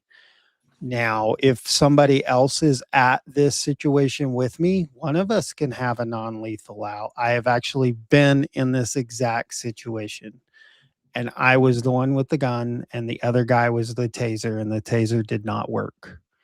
I was literally pulling the trigger because he was coming at us, and he moved just right, and the taser started working, and I was able to release the trigger. I had made the decision that I was pulling the trigger. I just fortunately, he works in mysterious ways, and I was able to release the trigger when the taser started to work. They don't always go through a Carhartt jacket. That day, as he continued to move and come at me, he dropped the knife, the taser worked, and, there was no, you know, thank thankfully I didn't have, but I lived that moment and I didn't even pull the trigger. Like I was, I literally had pressure on the trigger and it was happening. I had made the decision, he had come past 10 feet. Like he's come too close. And he was trying to end his life. And I think in this same scenario, I think that the guy had made the decision that, hey, if I bum rush the cops, maybe I'm going to get one up because it's one on one. And because I don't think that the other officer had time to get back to his vehicle, plus, track them down. Um, but, they, in this scenario, where I was going with this is I think that he realized, "Oh shit, I have my gun out. I'm running with it." And then while he was trying to decide, "Am I gonna catch up to this guy?" All of a sudden, the guy turns and wields and comes towards him. I think in that split second, while he's trying to catch his breath, the "Oh shit."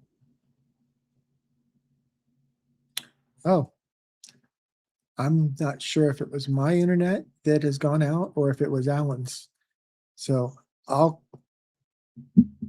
I think it was Alan. So Alan might be coming back. We'll get rid of this Alan. Bring another Alan. Are you back? So I can't hear you still. Are you muted? We're not getting any of your audio. So Alan's having internet issues. Alan's back again.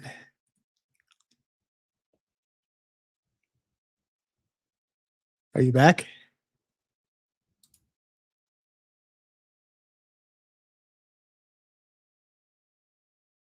Hello, Alan.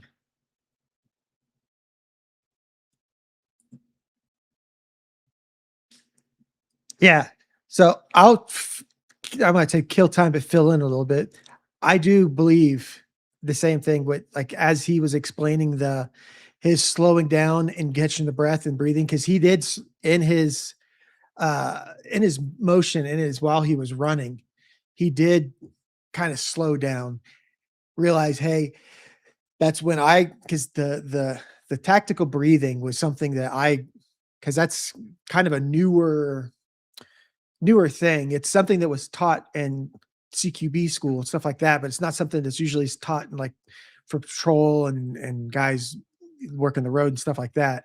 Because you're like the thought process is you're not going to be involved in as many shootings and stuff like that. But I do think that if you watched it back, the slowing down, him turning, like all of those things kind of happened at the same time in the same sequence. So I think that, but once he comes back, why would you not tase him? There's a lot to, I would say, Monday morning quarterback to try to explain that if I was in that situation, why I would have made that decision. So if I was in that situation, I would be something like Alan had said. If he's got deadly force, I'm coming at him with deadly force as well. And if I have a partner that I have the ability to have a taser as well, to have these two options available, if I have the ability to have two options available, great. But if I don't have the ability to have that second option available, I'm not just going to, default to that second option. I'm going to stay with deadly force. So that's why I would have my weapon out versus the taser to begin with. But then there's how often, and I don't want to get sued. So how often, what's the statistics on tasers working? So to get a taser to work, you have to hit the target. So let's go back to before we use the taser. If we see how many police officers mag dump a suspect on calls, how many of the 15 or 16, 17 rounds per officer on scene actually hit the suspect? Police and patrol, and once you start adding stress and stuff like that, like the likelihood of hitting a target, you're trying to do, like, so if you're going to go to qualify in a range, on a range, you're stationary, the target you're hitting stationary. There are different shooting methods that we would go through where you do shoot while you're moving and you do shoot at moving targets. But generally speaking, your qualification, you're stationary and the thing you're trying to hit is stationary. When you're out there on like this, you're moving, like I'm moving. So, cause I'm following the suspect's moving, he's moving away from me, he's moving towards me. There's a lot of movement there. So I have to hit a moving target, whether I'm shooting my gun or I'm shooting the taser. You have to be able to hit your target. And I'm not sure what the newer tasers are, but the most that you could hit off back when I was still active was twice.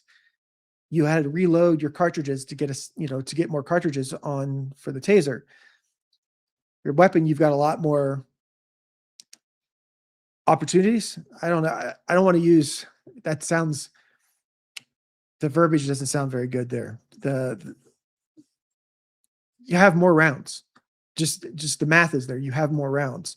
So there's a lot of why in that situation, why I would have pulled the trigger, and why if I was in court or I was, one of the jury members, deciding whether to bring charges in that,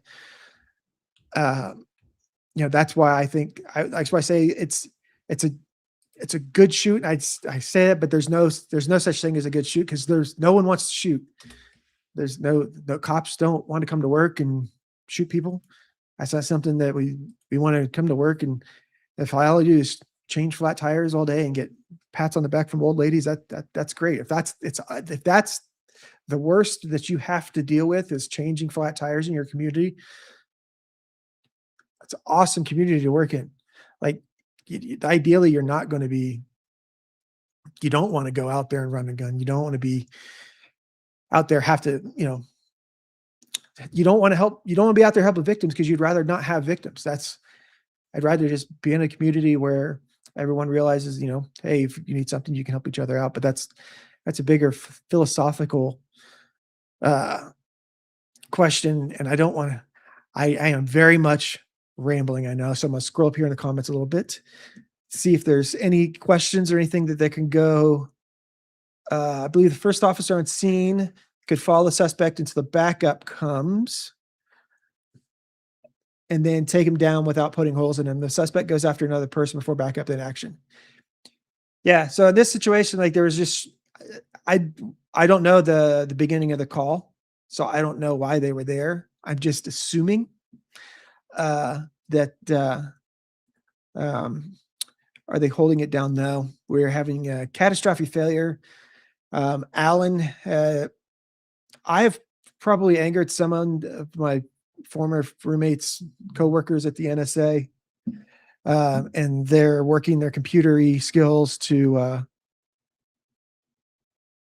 yeah, he's rebooting his computer right now. I don't know how to, so I help produce on the back ends and do a lot of help on the with things, but I'm not as into the back end of the system as Alan is, so I'm not as familiar with what brings who on and how to do this. So I'll give it a few minutes here for Alan to reboot to see if he can bring it back on, and if he can't, then we can call it, because we've been going for an hour and 40 minutes. I know that normally we do a lot of body cams. So we'll do just like what we were doing there. We'll watch it, and generally we're trying to go in cold.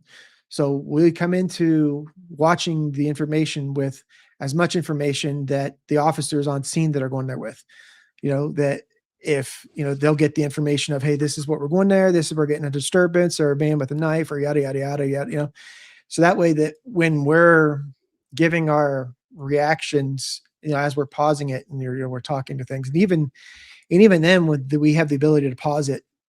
That's a luxury that the people that are on scene that will never have. You don't have that luxury and will never have it.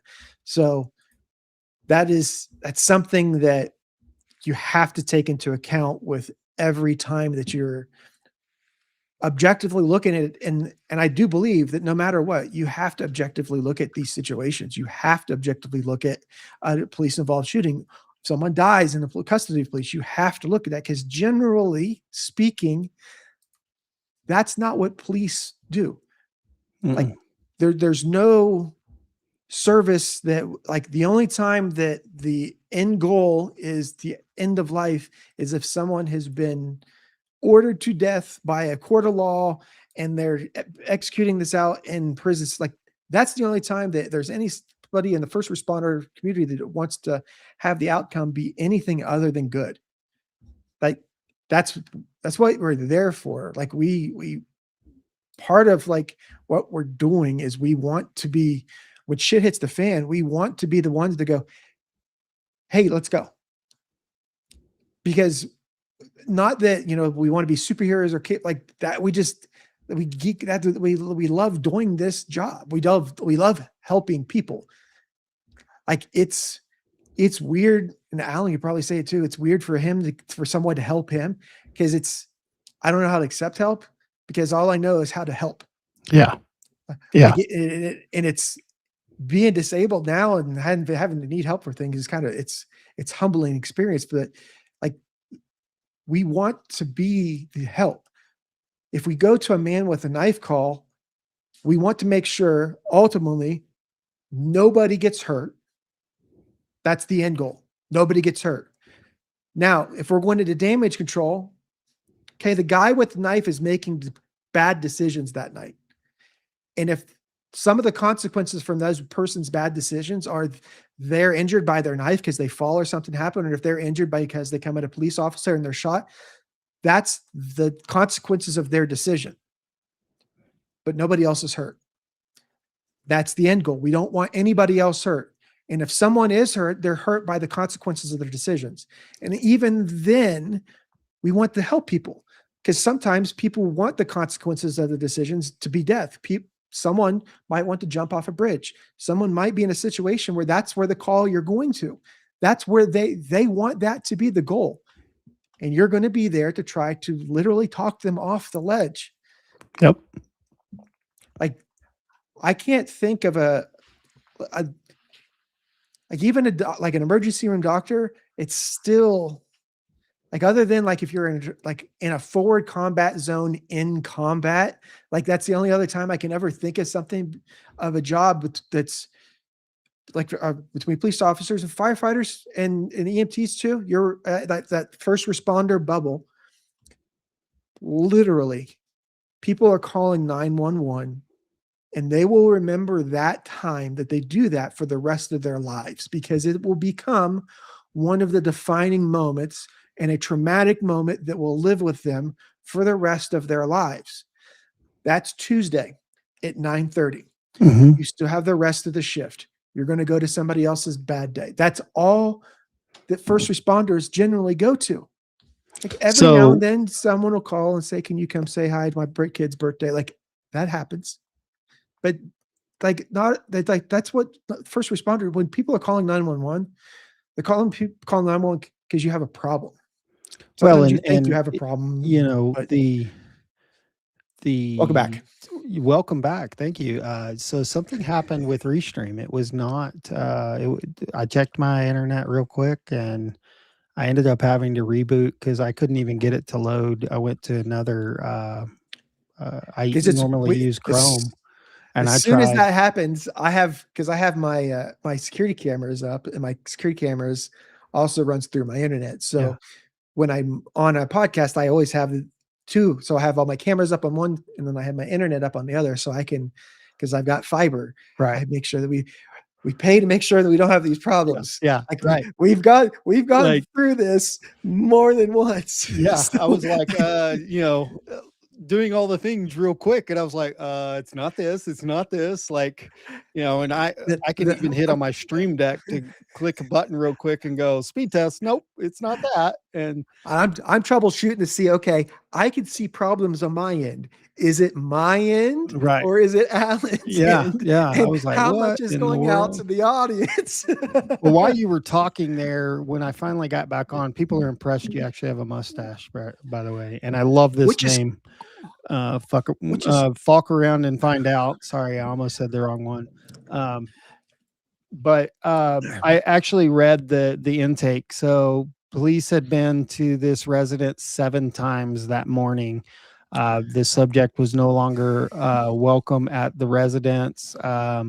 They had actually physically seen the person at the location and told him he was no longer welcome there, and he continued to return. There was 7 different 911 intakes, ranging that morning before they ran into him again, and that's when they were following him to and from that residence. So he was having a rough day already, and he was not killed, and he was charged with attempted murder there in Colorado, and it's being investigated by the Attorney General's office and the Colorado State Patrol in the Denver homicide unit. So, um, so he was, that's something that I don't know. Is it a more publicity thing? Or, now that social media is so prevalent versus what news could do back in the day? Or is it, we have a major mental health issue in society today, but we are having more officer, suicide by cop incidents today than we did in the 90s and the 2000s. Did you know, like the kids today look at you and say that you were born in the 1900s?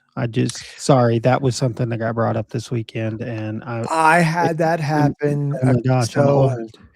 a friend of mine, her in Hawaii, her daughter was doing a school project, and because I was part of OIF1, her mom had deployed too, but her mom was like further into the deployment, so that our deployments were different. And if you don't understand what I mean by that is if you go to a combat zone and you're the first people there, there's nothing there. So like running water, electricity, hot food, calling back home. Did I mention hot showers, running water, like electricity? Like it was literally a war, like it was a war zone. And I got there, I got in country in December of 04. So I wasn't even there in April of 04. So between April and 04 and December in 04, they had a lot of things. Like by the time I got there, we started to get Xbox that worked every now and then when the generator worked. That's when the generator worked. But like she was asking me questions for the school project. And she said, Uncle Josh, cause you were back in the 1900s, just like my mom. And I was like, oh God, it hurt. And then going and I don't drink, but my wife likes wine. So I'll get wine for her. So every now and then I'll get carded and they'll get carded and I'll look and go, oh, it says 19. And they just hand it back to me. And I'm like, then I started I'm like, oh, math. Cause now everything after 20 is, you have to look at the dates there. It's if you're 19, you're for sure. Like, I hate how math works. Yeah. I wonder, our parents probably, like, I know they felt this way. Like, I know it. Oh yeah. Cause I know, cause I'm remembering now, like all this stuff's like, wait, you just wait, you like, there's things like the things that we, like, that's what crazy. That's so completely separated from podcast, but just life. Think of all the technology and things that we have right now. Think of what you're going to have 10 years from now and thinking about what you're going to have for 20 years from now. Just like it used to hurt me. Like I was like, man, the cool, because back in the day, the first Power Wheels was the Power Wheels Bigfoot. That was it. There was no other. That was it. There was Power Wheels Bigfoot, and then later on they started to have the snake bite and a couple other ones. But Power Wheels Bigfoot was the first Power Wheels. There was none of this. This thing didn't exist. Amazon didn't exist. The internet didn't exist. What? Al Gore didn't invent it yet. So, like,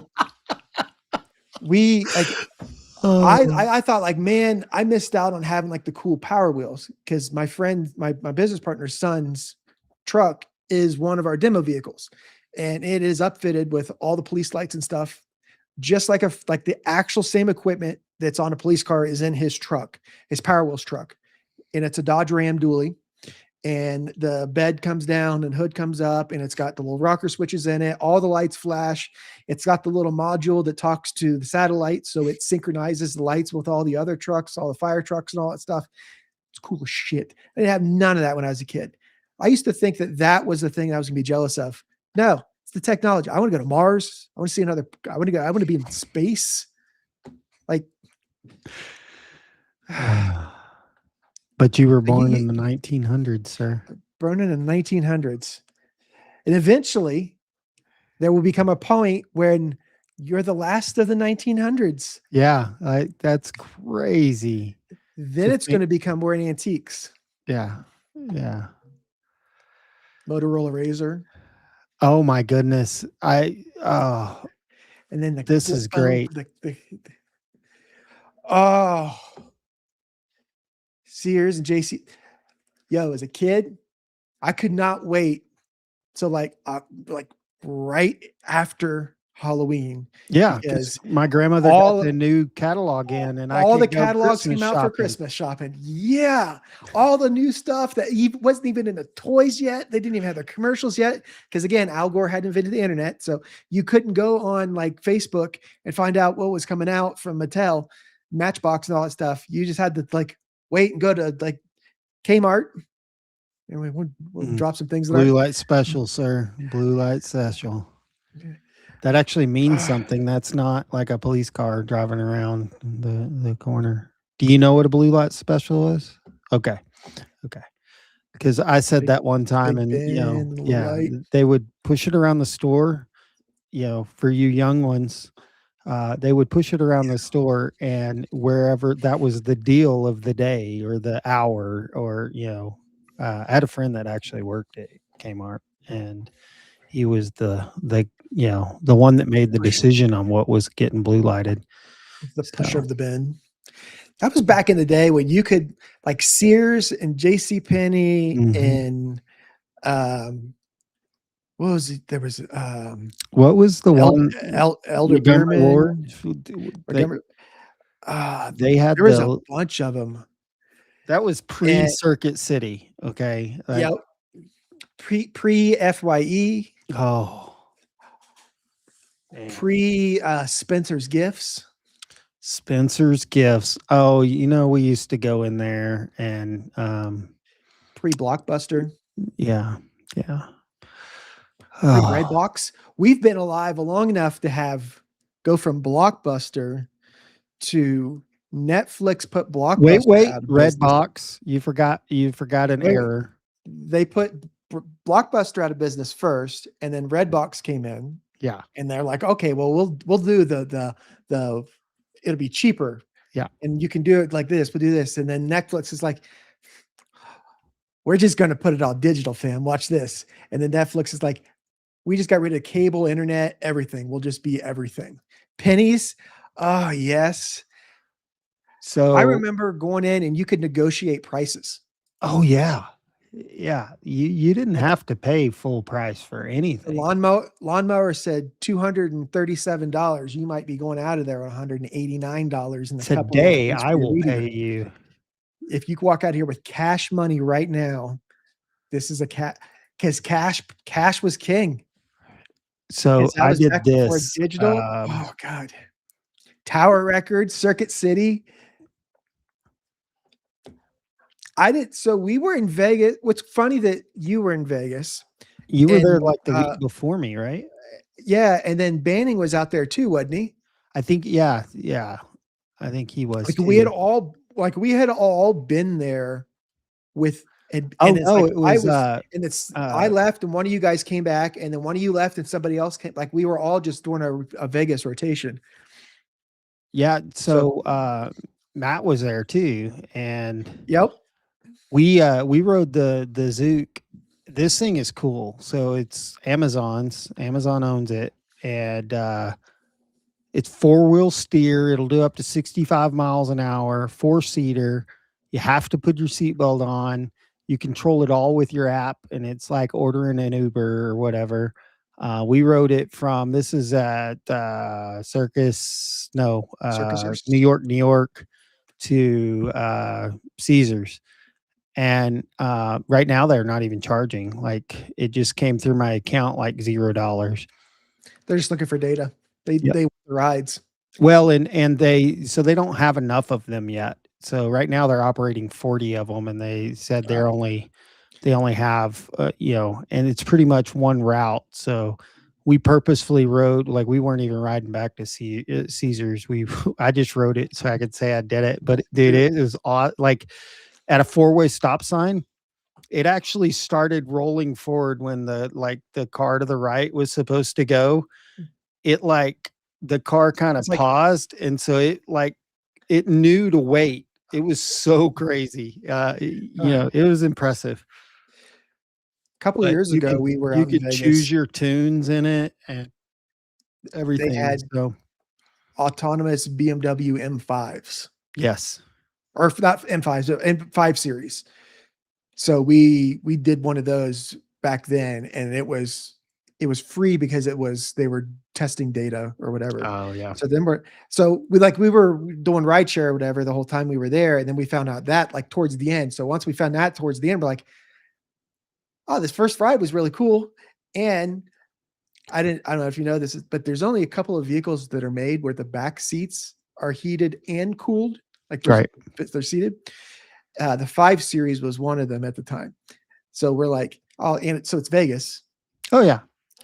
It was free Vegas, and I get air on my nether regions. Check, please. Free air, nether region air. Yeah. Oh, help us fund the vacation. I agree, Marine Blood. I agree. So what we'll do is we need to get enough people to subscribe. Yeah, so our numbers go up. and then we'll be able to justify doing a cruise. Yeah, we could do We the could two do- cops, one donut cruise. Two cops, one donut cruise, and then we could get all of us, and then like I still know, like I know Mike the cop and Officer Daniels and that, so I'm sure we could probably maybe. I know I'm name dropping here, big time. And Anthony, badge EMT badge 502. Yes. So right now we are live. He is with Unsubscribed doing a podcast. They may be physically recording right now or just getting done, depending on how long they go. Because right before we went live, I was going to the bathroom and I checked Instagram and he was on their set, just going like this, going, oh, this is where I'm at right now. Well, Anthony, if you're listening, get on here, and we're cooler than anybody else. Yeah, So, this is where you need to be, obviously. duh. Even though it's dark 30 where you are. I don't know why I thought it was Friday night. That is interesting. So I'm currently building a working office in my backyard for the job I don't have, but it's potential podcast studio, indoor driving range / office. So I spend every waking moment working on this thing, and I'm over it. I'm ready to be done. But it's funny that I'm building an office for a job I don't have. So Well, then insult to injury every day. Once you get it done, then you'll be able to, then you'll have it. Yeah. Because like having a crazy computer setup, because I do have a crazy computer setup. It's goes impressive. I do say that I do have a little bit of love for Envy. your envy there. So I built it during COVID, and then along with that, I built it during COVID. So everyone's talking about like having RAM pricing and memory pricing and all that stuff. Kids, you don't know about the GPU pricing, and you don't need to know about the CPU pricing and the RAM pricing and the power supply pricing all at the same time while no one was allowed to leave their house. Come at me, son. So the fact that I have the setup that I have, if you pull up the amount of hours that I have on my monitors, so my G7 is my main, and then I've got two 32 LGs. The last time that I looked at them was before we moved to the house, before I bought our house. We've been in our house for 2 years now. Back then, the one of my monitors had like 2,850 some hours on it. And that was like the rookie number monitor. So like it is a baller setup, but my C6 Corvette that I have in front of me has like 786,000 miles on it. So it is very, very, very much well enjoyed. So it is not a garage queen. I cleaned it out. I was having issues with, so I have a EVGA 3090 for the Win 3. Okay. And I got it literally. So I bought it on Friday. Monday morning, EVGA said, we're not making GPUs anymore. So it literally my GPU went from, okay, had some value because it was a 3090 already. All right, now they're not going to make it anymore. So it's got this immense value. Then I'm like, but it's a 3090. So I'm like, I'm going to use it. So the fans on them, I had one go out a while back, and then I had a second one start to go out, and it's making noise. And then the third one was starting to make noise. And I was like, all right. So a couple months ago, I went in and I cleaned it out because I was looking to see if I needed to get another GPU, what the likelihood of finding another 3090, or if I had to get a 4000 series. Because the jump from 3000 to 4000 series, that GPU or the CPU jump, you go from AM4 to AM5 with your RAM. And I have 64 gigs of AM4, but I have 0 gigs of AM5. So if I had to get another GPU, I might have Yeah, to get you're another yeah. mother. At that point, I was like, I had to get another. I don't want to build another computer, but it's almost to that extent because all the other stuff has aged out and the compatibility and all that stuff.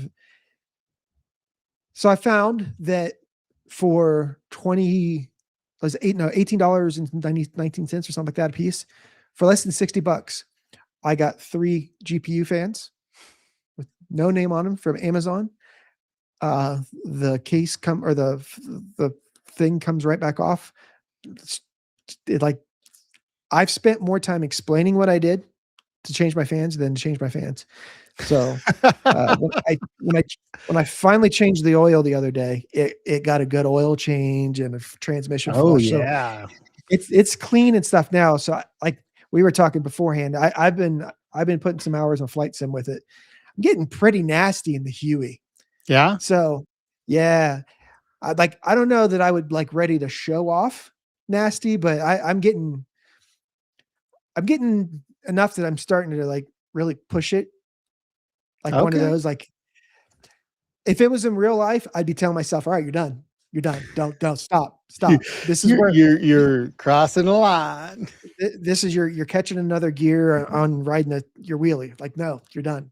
But I'm on a computer and it doesn't cost me anything. So So we're getting members here are. talking about, so plug here, keeping up the retro rifle theme. You're not wearing your shirt, boss. I do Whiskey Lullaby Oh, apparel. he has a Whiskey Lullaby, so that one, Yep. that This is one's their definitely. I their wondered if that's what that was. I just couldn't. I couldn't remember their. I've got a I couple of only their have one shirts. T-shirt. Those are so comfortable, though. They are.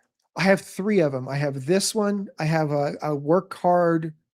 Play hard. No one cares. Do work. Oh, okay. Like it was like one of those. Like I was like, oh yeah, that was like, just shut up, No one cares. Shut up. Like it's one of those shirts. Yeah. I had that, and then there's a red one that's got like their logo on it. I wear them all the time because we've had. How long have they been a sponsor of the show? 2 years, I think, 2 or 3. They've been So they were one of the first. Like they were early on, yeah. and I wear them now. I'm gonna get close, so you're gonna see. I've got a husky, Oh yeah. so Yeah. I have hair everywhere. But And he beyond goes the hair, everywhere with you. Like he's awesome. if I leave and he's not in the truck with me, he goes to mom's office and just at the front window and just And like pout. mugs me. Mugs me from the window. Yeah. Yeah. I love it. Plus, I told him, I'm like, buddy, like, you be buddies with me, I'll be buddies with you. Like, we made that pact. So if I can take him with me, he does go with me. Like, we drop the wife off to the bus in the morning, and then we'll go get coffee from McDonald's. And then the one lady at McDonald's, she's got a bunch of huskies, so she's become friendly with him and stuff. But back to the shirt. I wear it all the time, and none of the it's not worn. None of the logos. They're so comfortable. It's the comfortability is why I wear them all the time. And then secondly, they're great shirts. They're extremely comfortable, and they're like, again, I wear them all the time. I kind of like, I have those 3 shirts, and then there's these other 3 shirts that I have, or there's other 4 shirts, and it's the same shirt. And it's because it's a shirt from a lighting company. It's one of those ones that they give out to everybody. So it was at the end of the year, and there's like a stack of them like this. So I'm like, okay, I can have a new shirt to work on in the garage. I can have 4 of these. So I've got like 4 of those because those are ones that are super comfortable too. And then these, I wear them all the time. Comfortable, and they last. I mean, tie-dye shirts, but camo shirts. If you're wondering what he's talking about, this is who they're a veteran-owned company, and they take care of us, and so big shout out to these guys, great guys. And they've always got new shirts coming out too. I Yeah. probably need to go order some new ones because it's usually monthly they'll come out. Yeah, Like they, they're and pretty they active on do social media. like golf tournaments and other charitable events, things like that. Yeah. So, and big shout out to Retro Rifle. This is one of my favorites. This is the duck hunt, the official duck hunt. When it came out, I was told in the house that I'm not allowed to buy shirts. I probably have 25 or 30. I really do. And this one came out, and I looked at my wife and I said I couldn't not get that shirt. And she said, "No, I completely understand. I got the go ahead on it." I was like, "Oh, all right." I don't know if you know this. Retro Rifle is carried at Shields. Yes. Yes. It's when this past December, Mom and I were walking through Shields just to get out of the house one day.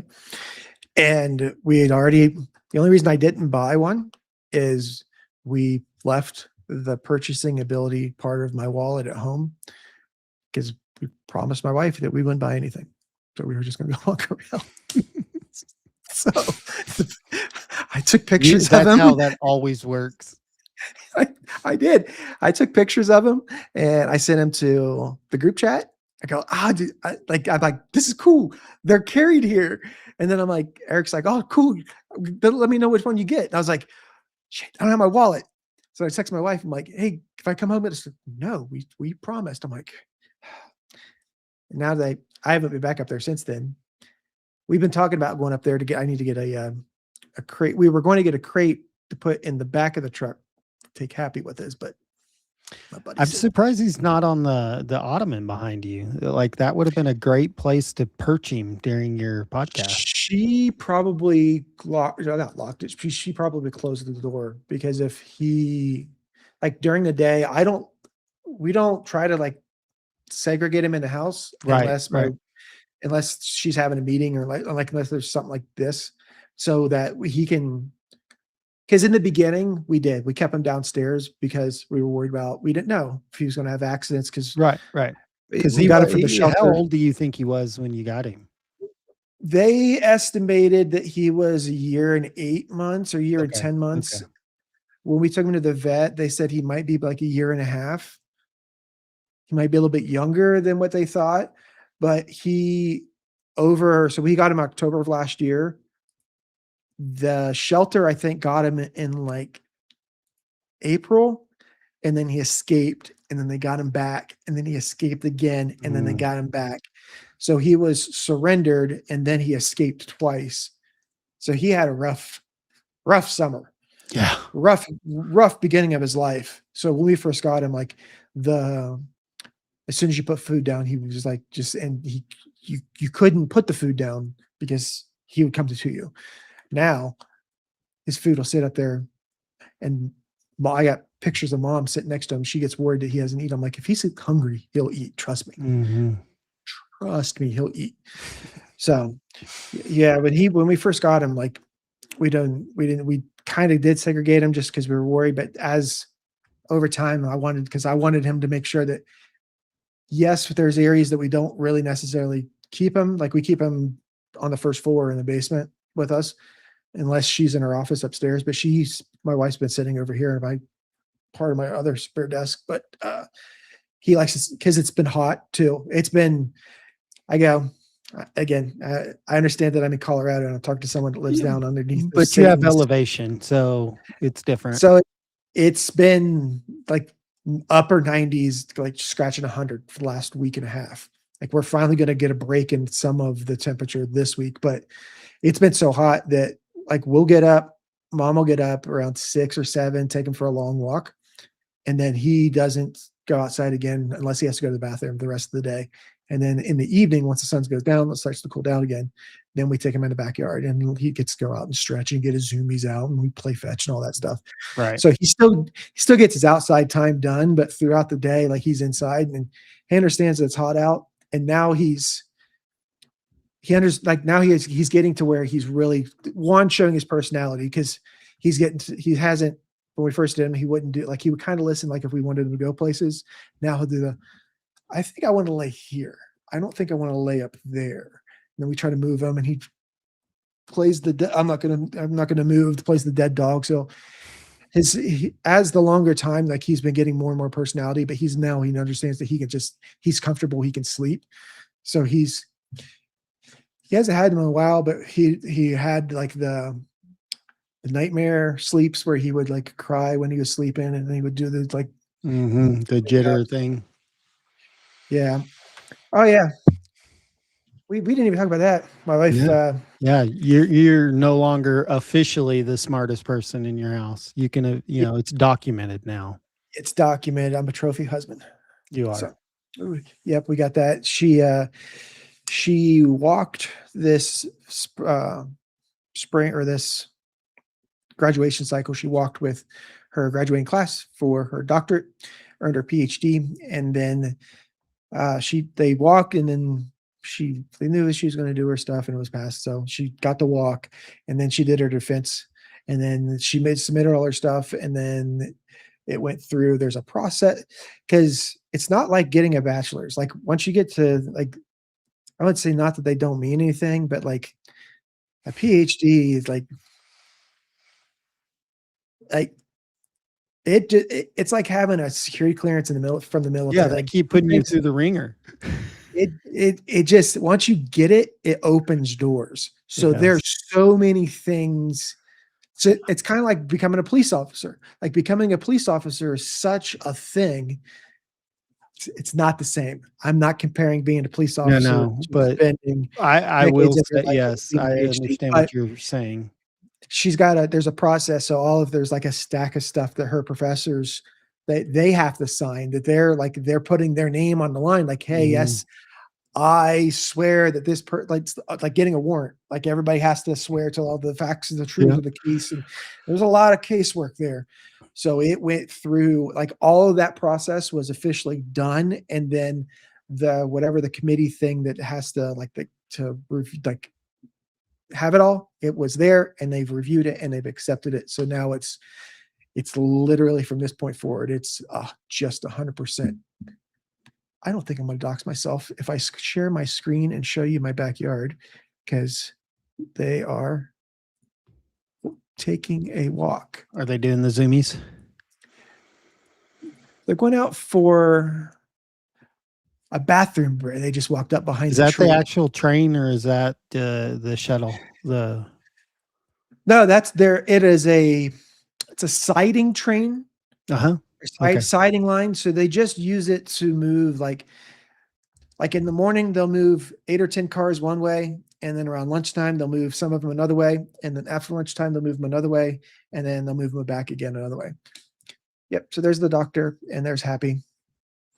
They've got the sprinklers going. So they might go over there and play in the stuff. That's the backyard. We're way off topic of what we normally do, but we're not Eric. It's important though.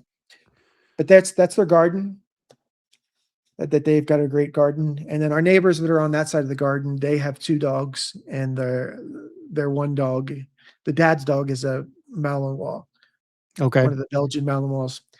And she is adorable. She'll listen to me, but she's adorable.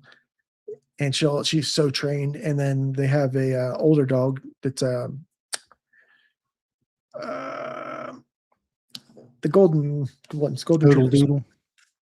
Golden retriever. So they have a golden retriever and the Malinois.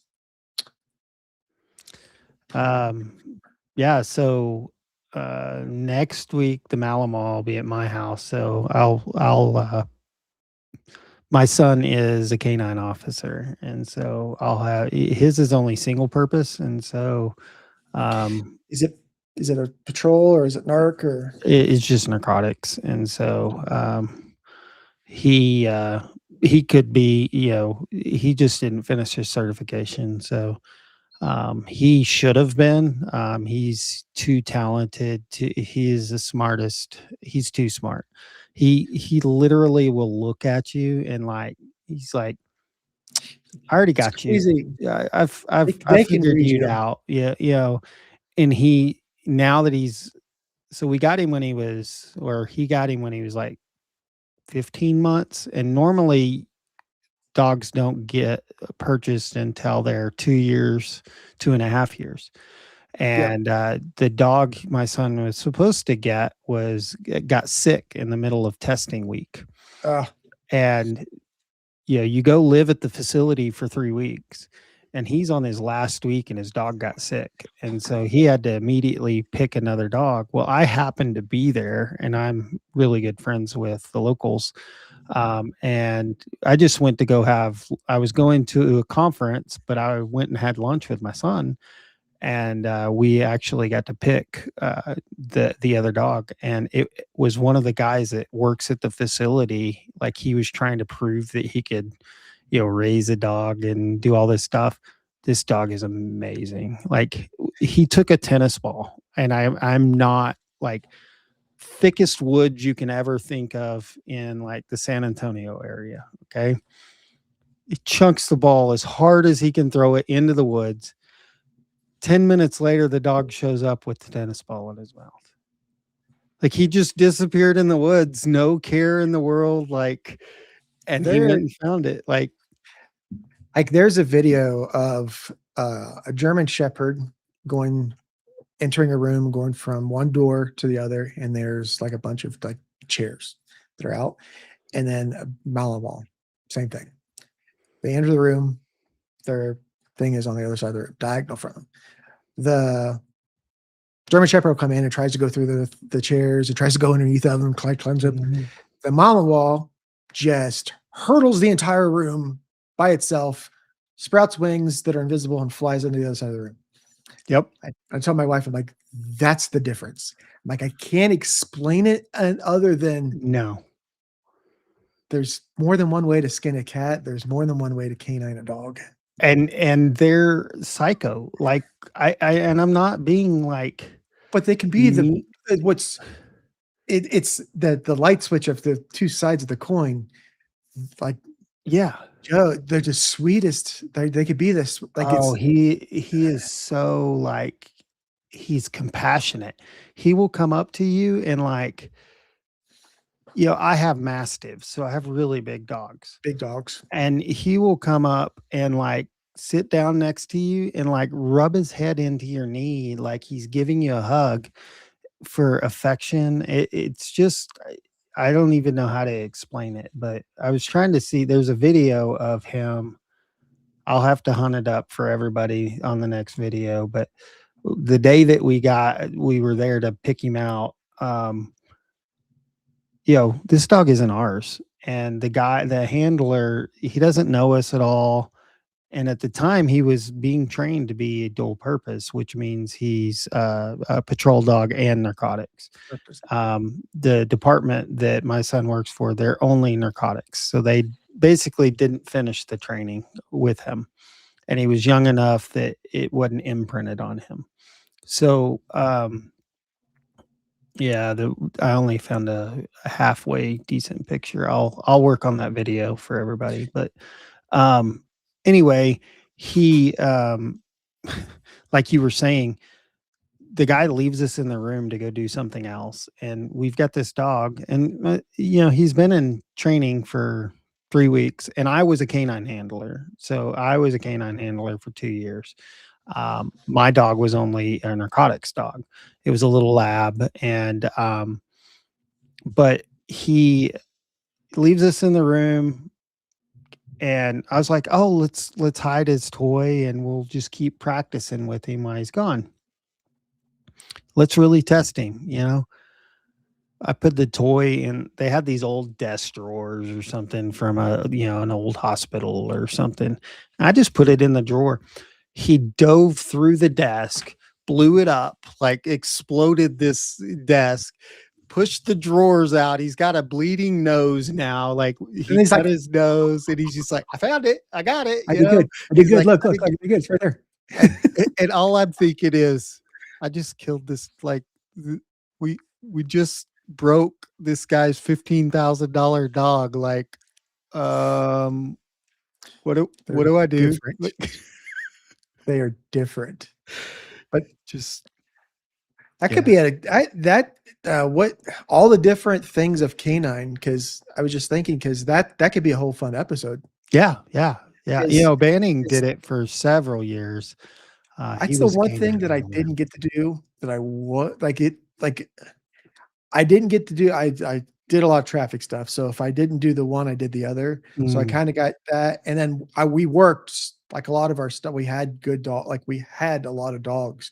So I always had like we got to work with them a lot. So I got a lot of interaction with them, but I still like that's the one thing I wish I did. But I don't think people understand how that world works. And then now with electronic dogs, that wasn't a thing. I didn't know right, about that. That right. wasn't a thing back then. Now that's a thing. That's So a even like, really cool thing. Like, yeah, it like, is. oh, dude, it's like, Yeah, it is. oh my gosh, like You I've actually you gotten to control one of them. One of the military version. My previous job prior to Samsung, we did a lot of video distribution and video wall processing.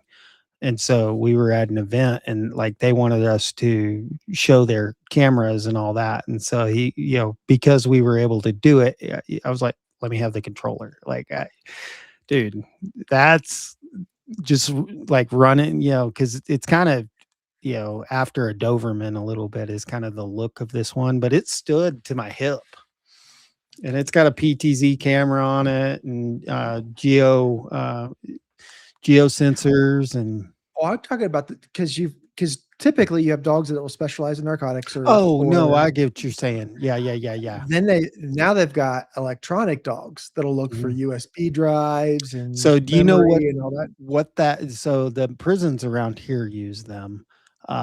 So when I went to classification, so that's where you go and certify with your dog. Um, the prison showed up and I'm like, so what are y'all actually searching for? Because they're not searching for narcotics. So in the lithium batteries, the wrapping, there's a special adhesive in that nobody uses for anything else Anything else? but electronics. And so that glue, it's only used for that one thing, and that's what they're sniffing for is that adhesive. Yeah, because yeah, I don't want to say anything because I built my own computer. Yeah. So yeah, but that's cool. Those dogs are cool because a friend of mine, she works for the state's district attorney's office and she worked in that division forever. And then about 5 or so years ago, they finally got their first dog for that.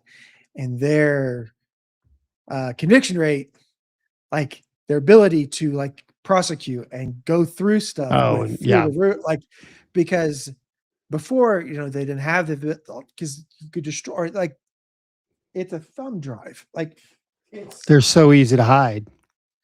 I mean we're and then they even have them like this is one that goes in the big one. Like this is the Yeah, insider yeah. one of it for this, and that's just what I have physically here. And then there's other stuff too. So like people are putting bad things that they shouldn't Mhm. be doing on this. They're recording themselves doing things they shouldn't be doing. They're horrible. And then for some reason, secondly, if you're going to be criminal, don't record yourself. Remember, that goes back to everything's recorded, sir. Yep. Tech tip of the day: don't record yourself committing crimes. But yeah, so those are super easy to hide, or you could put them in water. Like yeah, They think it's going to destroy it. back when I was in basic training, like the drill sergeants, they're like at reception, like day one, when you're standing there and you're holding your duffel bag, everything that you physically own, is in your arms. It's not touching the ground. And then they just issued like 109,000 pounds worth of more shit that you now own, that it's their property, but you have to maintain it. But they're yelling at you and they're like, don't think about like trying to circumvent or whatever. Like we're like your parents. We were there before. We were in those shoes. We've been doing it forever. Don't try to sneak contraband. Like, don't, like, there's rules. You don't, like, in basic training, you're there to become a soldier, become a Marine or whatever. Like, don't try that stuff because we've been there. And then inadvertently someone would try it and then you get caught. And it'd be a pretty inventive thing if they got caught from. But then the drill sergeant would be like, yeah, let me tell you how we did that, but we got away with it much longer because we did this too. And then we're all like, brains blown moment. Like, just be a good human. That's the moral of the show. Don't be bad. stupid. The golden rule. Everything's recorded. Remain silent. Get a shirting. Don't talk to the cops when you do stupid things. And the cops are going to figure it out. They'll probably figure it out. Here's the thing. We've all done pretty easy stupid for a long things. time. Like, It's been pretty easy to catch because, like, I would tell people all the time, I'm like, we don't catch the smart ones. no. And like we don't. So there's that. Well, but here's the thing. Cops are also smart and they go hire the criminals that are really, really smart to show them how to do it, because we're not always the smartest one in the room. We just know how to go find the smartest one in the room. Because law, it's different now. I'd say as times have changed, things are different. Because back in the day, you'd say, like, you got skis in school, that's why you became a cop. Like, well, call 911 and right now, don't do that. In your brain, mentally, hypothetically, call 911 and then just think of whatever you want to say as your crazy story. And I guarantee a dispatcher somewhere has already heard it twice. Oh, easily. And you will have literally in your mind, in your brain, just came up with it out of thin air. And they'll be like, yeah, I heard it on June 8th, 1942. And then I heard it again at 76 right before I retired. And thank you. They are the epitome of your wife's memory. They can remember things and dates and times. Don't ever piss off the dispatcher. No, that's the other golden rule. Do not bring them. So we got two. We need a list. We need two. We got two rules: be nice to the world and don't piss off dispatch. Yeah, because they control where you're going next. Yep. Forever. Not just that day. No, forever. And they don't forget either. No. There's a reason why we always take them cookies and ask them if they need coffee. So I don't know how you guys, so our dispatcher back in the day, our dispatcher was in shift brief with us. Like, it was just weird how we had our stuff set up. Anyway, I happened to be my section's one of the two people that was designated for this.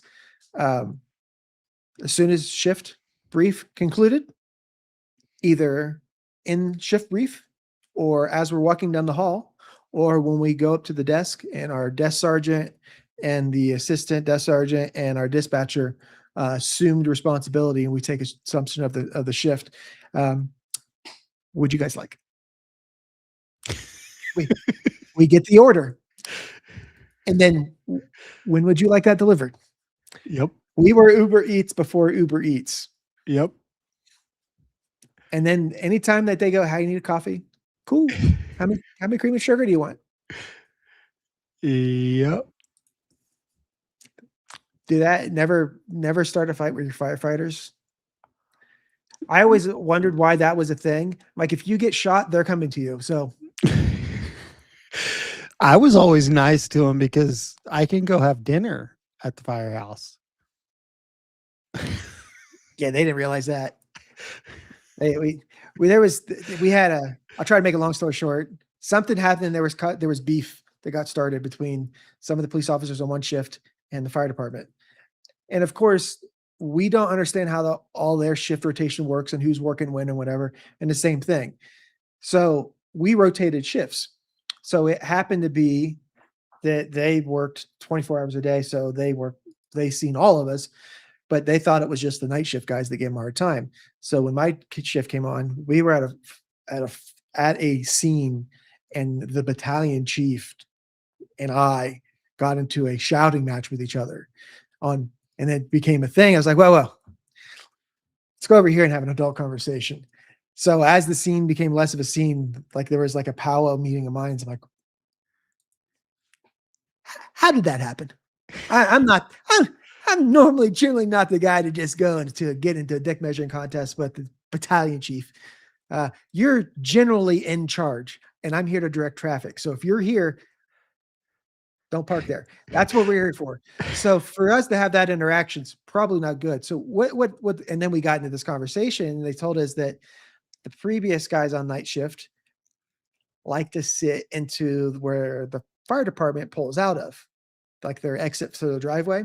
They would like to sit there because it's a good spot to bird dog a couple great intersections and watch a couple different lanes of traffic, and they can run right. It's a really good spot for that. And then they would tear out of there and turn lights and siren on, and it would wake them up in the middle of the night. So they got upset with that, and I got yelled at for it. So then we had a conversation, and I got to hang out with the fire department after that. And I really do You guys still get to wear a badge. I don't know if I'm calling him old or you really young, but you guys could be brothers. Not Yeah, that's my son. You're definitely related. Yeah, he can grow facial hair. I cannot. I couldn't until I've like got into my late 30s. And then now that it doesn't matter, Yeah, you can pull it off. I'd pull off. In a week and a half, I can definitely have a good Tom Selleck. I can definitely either star in an 80s cop sitcom, an 80s other thing, or be on a 80s other thing. Well, that's because you were Carter. born in the 1900s, sir. Oh, see, the kids today, they don't understand the squiggly lines. If you wanted to see something, you had to see between the squiggly lines to watch the pay-per-view. You don't understand. Oh, I got one better for you. Remember the call-in music MTV in the beginning when you could call in? I remember my parents got that phone bill where, because I was calling in, what was it? I can't remember the Bon Jovi, Bed of Flowers for some girl, The top 10, and you would call in on Friday, like every afternoon. Yeah. Yep. We didn't have this YouTube Music or Apple Music or. Well, now we're alive long enough now. There are going to be people that don't even know what MTV was. Oh, yeah, It's kind of gone. Yeah, that's crazy. That's really crazy. We're there. That's nuts. I legitimately, it's funny that we're talking about this. I thought about this like 2 days ago. I'm like, there are people, if you were born today, what technology will you have you just have your entire life that I look as a luxury, right? Yeah. Because when we were growing up, you and I growing up, if you wanted to see a big screen TV, you did legitimately. It was as big front to back as it was tall and wide. Yeah. And it took 8 people to bring it in. It's like having a pool table. And there was only one person in the neighborhood that had one. Only one. And it was usually in the basement or the living room. That's it. That's the only 2 places. Yep. Until the late 1900s. Then it moved to the garage.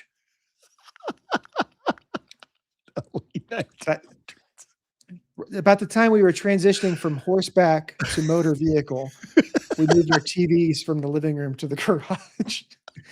When our vehicles actually had a radiator with a thermostat. like the TV that my wife and I have in our bedroom is the TV like that we bought when we were early on in our relationship.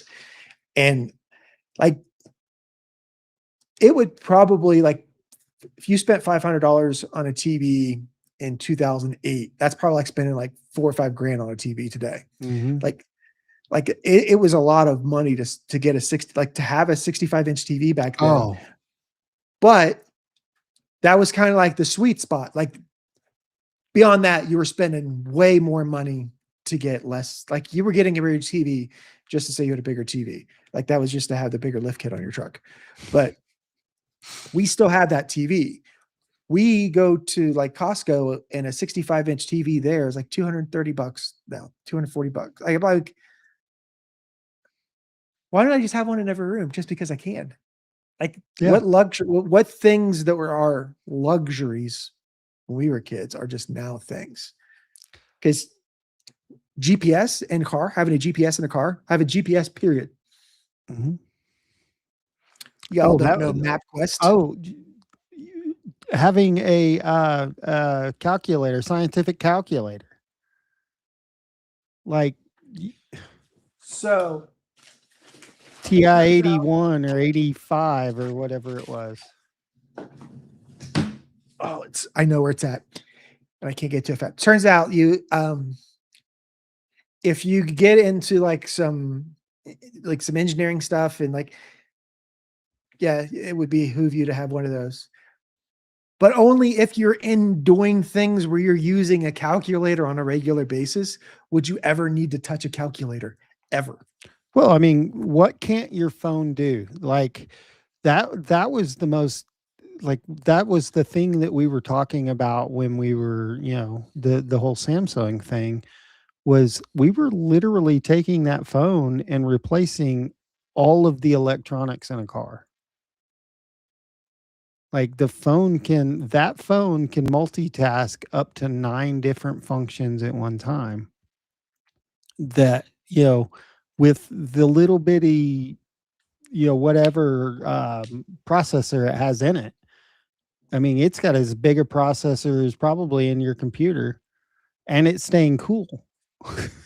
Like, I forget the numbers on it. That's where you lose me as the science geek side of it, but but it And was then just intense, like the computing power and ability of. I was there sitting here used to be a looking for time a picture, and that so my I actually put it in a box. My camera that I'm using now is a Sony Alpha something that Eric told me to get. yeah, And the only reason I got that one is because I have a nice DSLR, but I also have this now.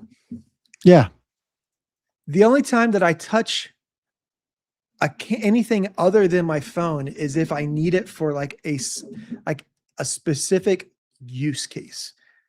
Like I'll bring this camera if I'm taking pictures of stuff that for 3D printing and stuff like that. But beyond that, it's this. That's it. It's the only thing I use that for because everything else, 99% of everything else I need, I carry in my pocket. yep, yeah. Like Like the computing power, the like, um, it's mesmerizing what is at our thing. Think about I.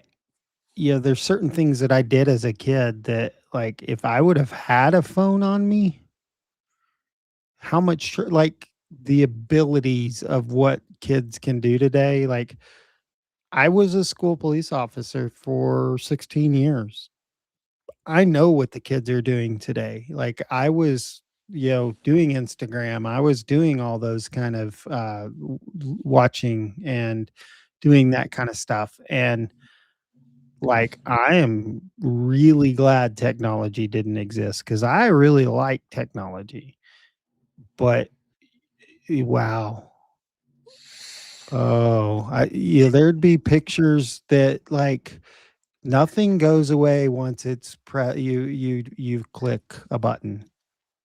It's I there. made a joke about having a DNA test about the other day, and I said one of the reasons that I didn't want to have it done is I haven't been caught yet. There's a lot of things that we're in that generation where I can talk about some of the things that I've experienced, and you're not gonna be able to go back on Wayback Machine and fact check it all.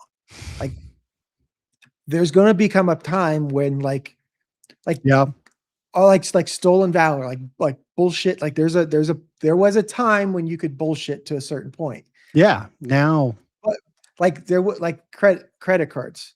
There was a time when credit card fraud was a different thing. It was done differently because credit cards were processed manually. So here we go. triplicate. Here we go. Here we go, kids. So back in the day, we rode up on our horse, okay? And then we got out and got our monocle out. And we asked our mom and pa to watch them outside, and we would pay for our stay at the local inn. And they would say, how would you like to pay for this? And do you have any gold shillings? And I'm like, no, you idiot. We're in modern times. I have dollar bills, but I don't have that. So here's this piece of plastic that promises money sometime. And they're like, cool. Like there's a joke in law enforcement. Like now you get printed a ticket. You don't even have to sign this shit. Back in the day it was press hard 3 copies because there was legitimately, there was your copy, their copy, and a copy for the drawer. Your To copy, prove. you couldn't see shit on your copy. Nothing ever went through your copy. Their copy, never got to see their copy. The one that went in that got paid, that's the only one that went through. But then they would process. So you could like, if you had a stolen credit card, unless like people called around and said, hey, Alan's coming with 456. If you got a credit card with Alan at 456, it ain't going through. So don't let him run it. And then that's the only way you wouldn't get away with credit card fraud. Now it's all Remember done the hot differently. check wall when they would put you up on the wall if you wrote a hot check, like you didn't want to be. Please. So before credit cards, we had this thing called a check. It was a paper thing like money, but it too had 2 copies. One was for you to put into your thing, and you Your would balance your checkbook. It was literally a checkbook. So when your mom and dad go, I've got to balance a checkbook. That was a thing. I don't know what the next generation is going to say they balance. We balance our Excel spreadsheet or something, but they used to have a checkbook and one would pay. And again, they would run those through a thing. And eventually they got like the computers that would catch up. There was a banking number and they would know that banking number said that there's a good chance that this banking number wasn't going to pay out. It might, but it's probably fraud. Then they got to I haven't seen checks in forever. Who has a check? Raise your hand if you have a checkbook. Take your ibuprofen because you're that old. You're born in the 1900s. And that's why you shouldn't listen to AI. Oh, it only took us 2 hours and 47 minutes to go full circle there, sir. I would say you've done pretty good, bud. You've done pretty good. Oh, look at you drinking old fashioned right there. Old fashioned, baby. 250 too. Oh. Shaken, not stirred. A little Seacrum 7 and 7-Up, sir. I can't show you my thing because it's not allowed in a lot of states still. Yeah, you're okay. I went to Vegas recently. And now you don't have a piss test to go through. So, well, I could. I may get, there could be jobs. That's coming. weird. That's weird. So that's one of the things in law enforcement, like this community, that's weird. That like there's times to opportunity where you can actually like enjoy life a little bit more. Yeah. But you still can't because they're like, but wait, we got you. I heard that there was it's very interesting because legally as an adult, you can cross the state line and you can go to a state where it's legal, but when you cross back over the state line, it's no longer legal. So we're like, so Here's the like crime. CPS will no longer use it as justification. Child 'Cause Protective Service. my thing would be where it becomes to almost like it becomes a DUI. Mm-hmm. Only it becomes a something while under the influence. Right. Right. Or it becomes an just an enhancer Yeah. on its own, because then it's just you have to prove that they either had it in their system or they didn't, because for you to prove it you have in your system is not enough to, like, yeah, I had it in my system over here. You said I couldn't have it in my system here. You didn't say I couldn't have it over there. Well, but who says you Whoa, didn't whoa, walk through a whoa. place where like secondhand smoke is a thing? They've proven that. Your Honor, I believe that's called probable cause, and that's where they have to come up with that on their own. Yeah. Yeah. I'll take my YouTube First Amendment audited lower court degree right now. Give us the check mark or something down there. I'll work on that, sir. It's been because fun. ChatGPT told me that I was right.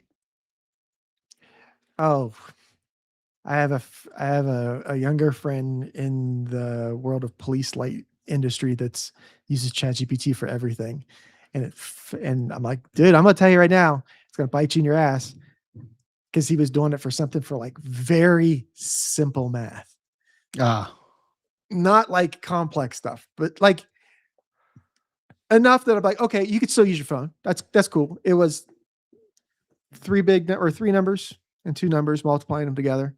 That I get that, if you don't do math or you're not super special, that you do it in your head, but he chat GPT a very simple multiplication question. And I'm like, are you serious? He's like, yeah, I use it for everything. I'm like, yo, do you know someone's eating crayons putting that information in there? They're going 1 + 2 is like, I don't know. The red one tastes like purple. That's who's writing your answers sometimes. Like, yeah, you might get a doctorate that'll answer it and tell you the right answer, but sometimes I'm telling you have to understand that the capabilities of your brain is the same capabilities of what's going to come out of there. Yep. Because it only puts out what you put in it. We're people. That's why people used to swear by NCIC all the time. I'm like, no. I go, it doesn't get updated. Well, it does on Sundays for 2 hours early in the morning. In Hawaii, I remember it was between it's somewhere between 1 and 2 in the morning, and it would last to like 4 or 5 in the morning, depending on how big of the update was. It was every Sunday. Unless you're one of these small agencies that doesn't have the same kind of internet that the rest of the world has, and then it takes like a whole shift, because then your system locks up, and the people don't know the password, and things have changed. But back in the day, back in the 1900s, for computers, we had these things called typewriters. It's like a keyboard with a screen, but the screen was paper. Killing me. You're gonna be able to go through and pull like the old school clips, just the references. I finally found it. It took me a little while, but I found it. When in Vegas, they had $2 donuts, magnets. We went to Vegas, and then we came back. We're here for a week, and then the following week we went down to Pikes Peak. So we went down, stayed the night, did Pikes Peak, stayed the night, I came love back Pikes Peak. And they have, I don't know last time you went up there, but they renovated the peak, the the place where you get donuts. They renovated it a couple years ago, so now it's really really nice. It's climate. It's got really nice climate control and place you could sit down. And the Cog Railway will come up. So we got to go. We went up the Cog Railway once with it, so they got to see. And Mom got to go to donuts, but she's never drove up it, so we went to go drive up it, and they had it closed off at just above the brake check because high winds.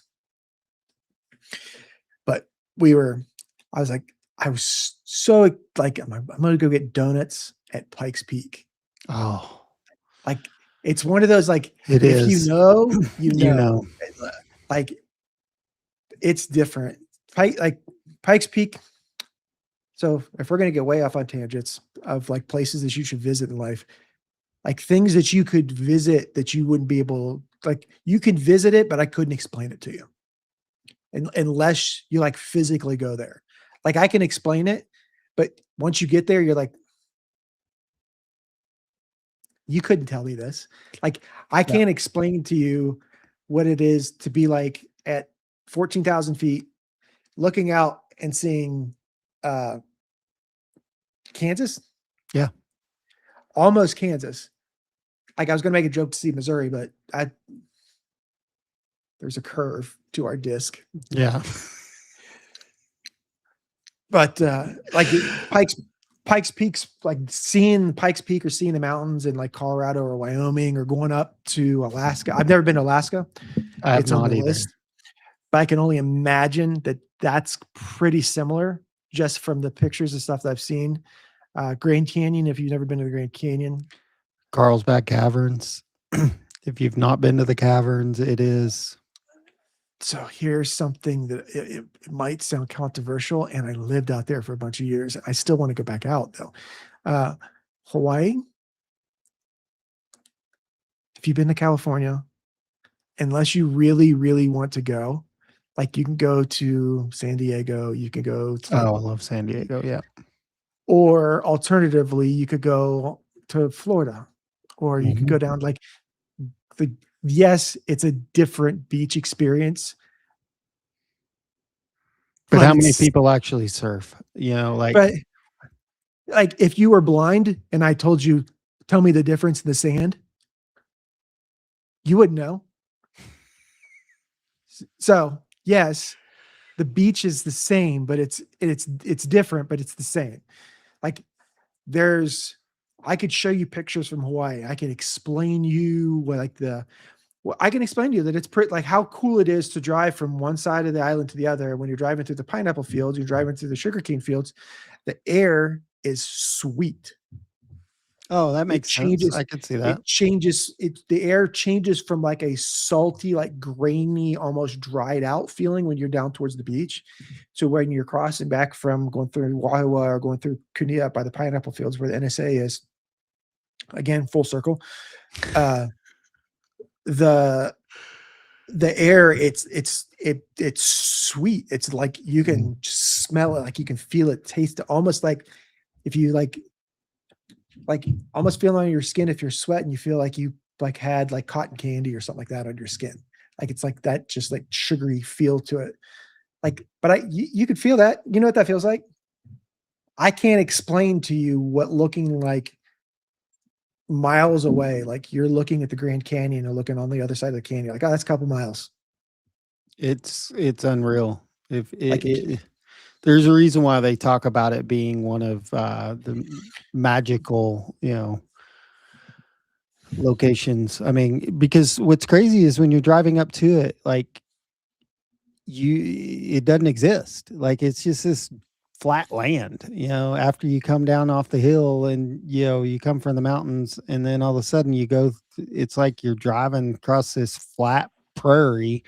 And then all of a sudden there's this gorge in the road. And it's like, what in the world is this? I took my kids. I always said I was going to take the kids to see that. The San Francisco Bay is on, if you haven't done Alcatraz and the Golden Gate Bridge, it's still San Francisco, but the bay is the fog. You can't explain it. If you've watched any movies from Alcatraz, you can't explain the area. And then my mom was born in Carlsbad, New Mexico, and so you have the caverns are something that for me is just something that's there, but I can understand why people come from all over the world to go see it because it's hard to explain. Can you imagine being the first person that went into that and like There's when we were in Vegas, when we were going through the dam, because that was the Oh, first yeah. time that I've ever gone through, like I've ever gone to the dam. So I've they driven actually over. take you into the dam now? So they're doing Oh the yeah, tours back in it. Okay. Awesome. yeah. So well, here's what's crazier. The day that we were there, we were the last tour that they let go through, physically go through that day, because they hung the giant flag down for 250th. So that giant flag that they had there for all the flyovers and all the pictures and all that stuff, we were there the day that they were erecting that, bringing that up. And then we were the last one to bring because they bring it up and it covers one or covers two of the air inlets. So the air is it restricts the air and it starts to get super hot into the upper observation, but the Yeah. upper Yeah. Yeah. transit tunnels for them to go through. But yeah, we got to go through down into it. And it was That's just you it's can't even explain the magnitude like the scale of things. Because even when you're there, you're looking down at the bottom of it and you're like, man, if I fell, it would hurt. But then when you look down at the bottom and you're like, you see this like a human down there, like it would hurt, but I'd have a few seconds to think about it first. Like it wouldn't be instant. I could see how people I like do the base jumping and stuff. Not that I'm doing that or would endorse base jumping, but you could see it from a freaking airplane. I mean that This is a the commercial. dam. And I mean as a kid I went down and toured it. I didn't know the 9/11 bridge. That bridge didn't exist before 9/11. It was erected because the highway actually took you over the bridge. Yeah, you drive across it. You can And still drive so across it. they don't let large loads go across it anymore. No, now it is they won't like It's just they won't traffic. even let yeah. So on the left hand side, that big circly thing Yeah. is the upper parking lot, and that's where they make buses and RV park. And Okay. then on the right hand side, just at the bottom where that road starts to come down, Yeah. there's a big parking garage right there, but there's a giant turnaround spot right next to it. So what's crazy to me is the turbines and everything are either original or have been built in place because they are so large that they cannot be built off site because Yep. there's no way to get them in. Yep. And then so from like the engine, like, because I was going to school for engineering before I destroyed my leg. Okay. Before I was, so my tangent off of law enforcement was going to be traffic management or traffic engineering. I was going to build roundabouts for a living. That was the job. That was what I was going to go do.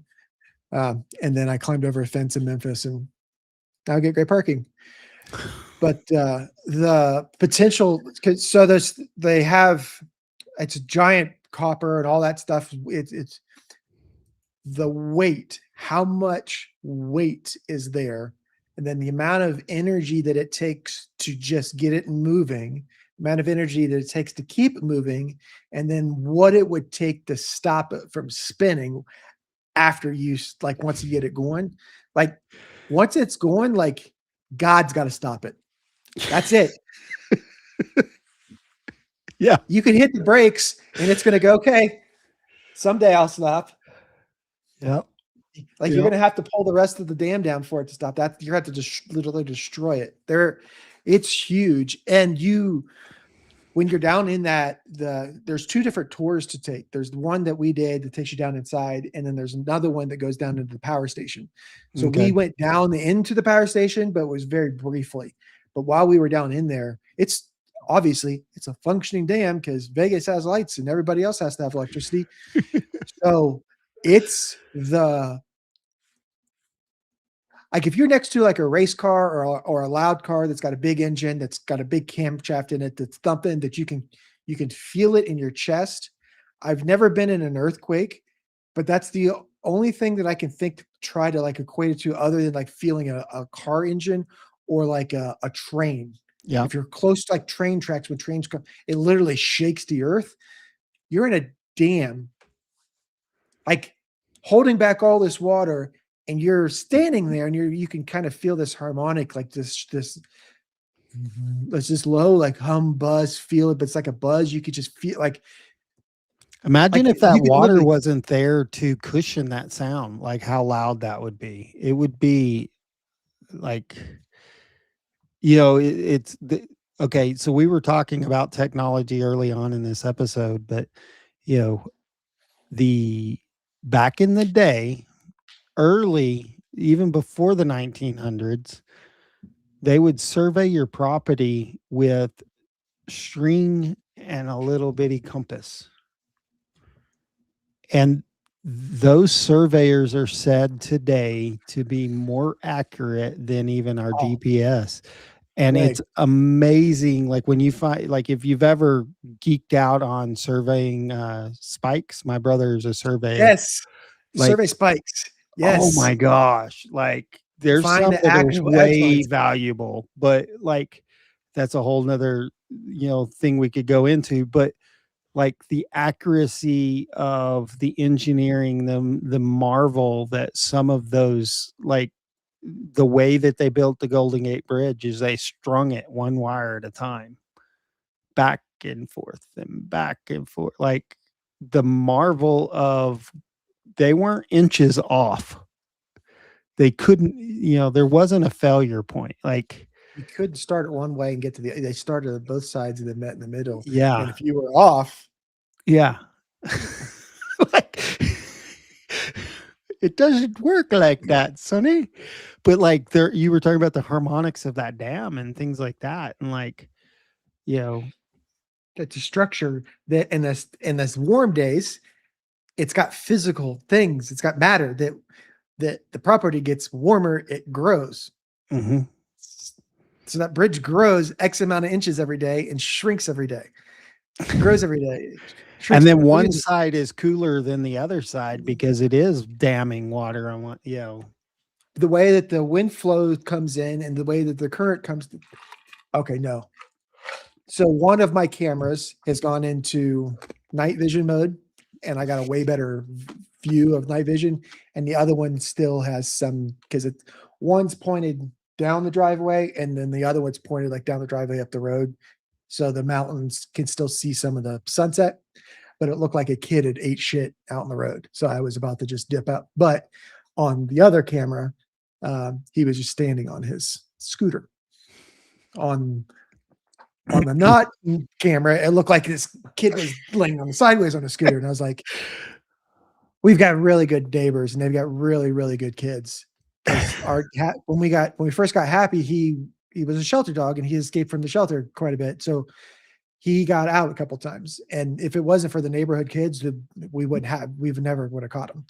So like we bought the one kids that helped us last time. We bought him a pizza party because we told him, I said, if this happens again, you guys are buying you guys pizza party. So that's awesome. We've got a really good neighborhood, really good like little thing. Everybody kind of minds their own business, but looks out for each other.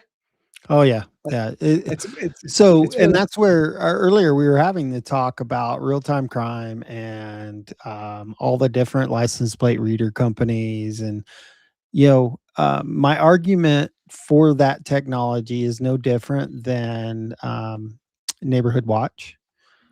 When you look out your window, what can you see? Like, we want Neighborhood Watch. We want the community to be a part of it.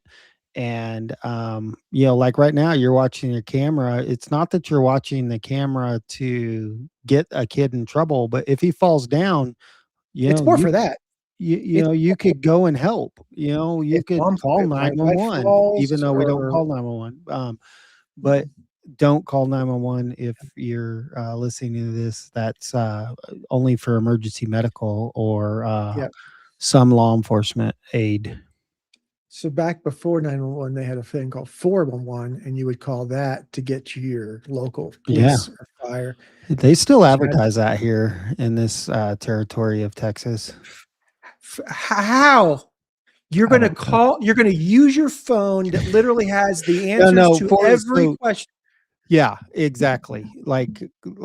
They still, it's like dig test 811. It's like, So I don't want to talk crap about the next generation because, like I said, we've got some neighborhood kids that are late teens, and we've got some neighborhood kids that are like just getting into middle or just getting into elementary school. So we've got kind of a couple of like all over the gamut there, and then a couple of them that their kids are a little bit older and they're late teens, early 20s, and they're living at home while they're still going to Colorado State because they're smart and they don't want to pay dorm fee. Yeah.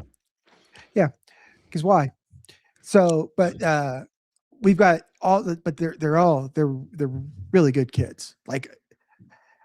But they're like, we have that generation of like, I learned how to type on a typewriter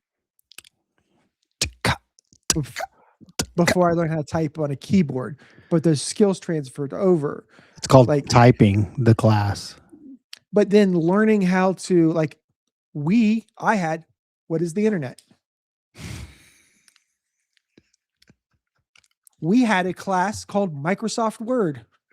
The entire class was Microsoft Word. It wasn't writing book reports. It wasn't turning stuff in on stuff. It wasn't getting your mark. It was how to use Microsoft Word. I had a It literally- class that was the mouse and cat, and you had to learn how to turn the mouse. It was a green screen computer, and you basically, you know what it was? Now that I know, it was coding. And I took that class in 1986, and we could make the mouse turn on the screen. And the next day we could actually make the mouse like go a step forward on the screen. And there was these things called columns, and like you pressed enter and it would move. And the next day you would learn the new keystroke. It was called coding 101. Then after that, they introduced Clippy, and Clippy was first ChatGPT. So if you don't think, okay, so we haven't had answers there the entire time. So it's going to come. We're at a weird part of the roller coaster of life where eventually people are going to realize that shit just doesn't grow on trees. You actually have to do something. You mean you can't? There's not a money tree? The money tree.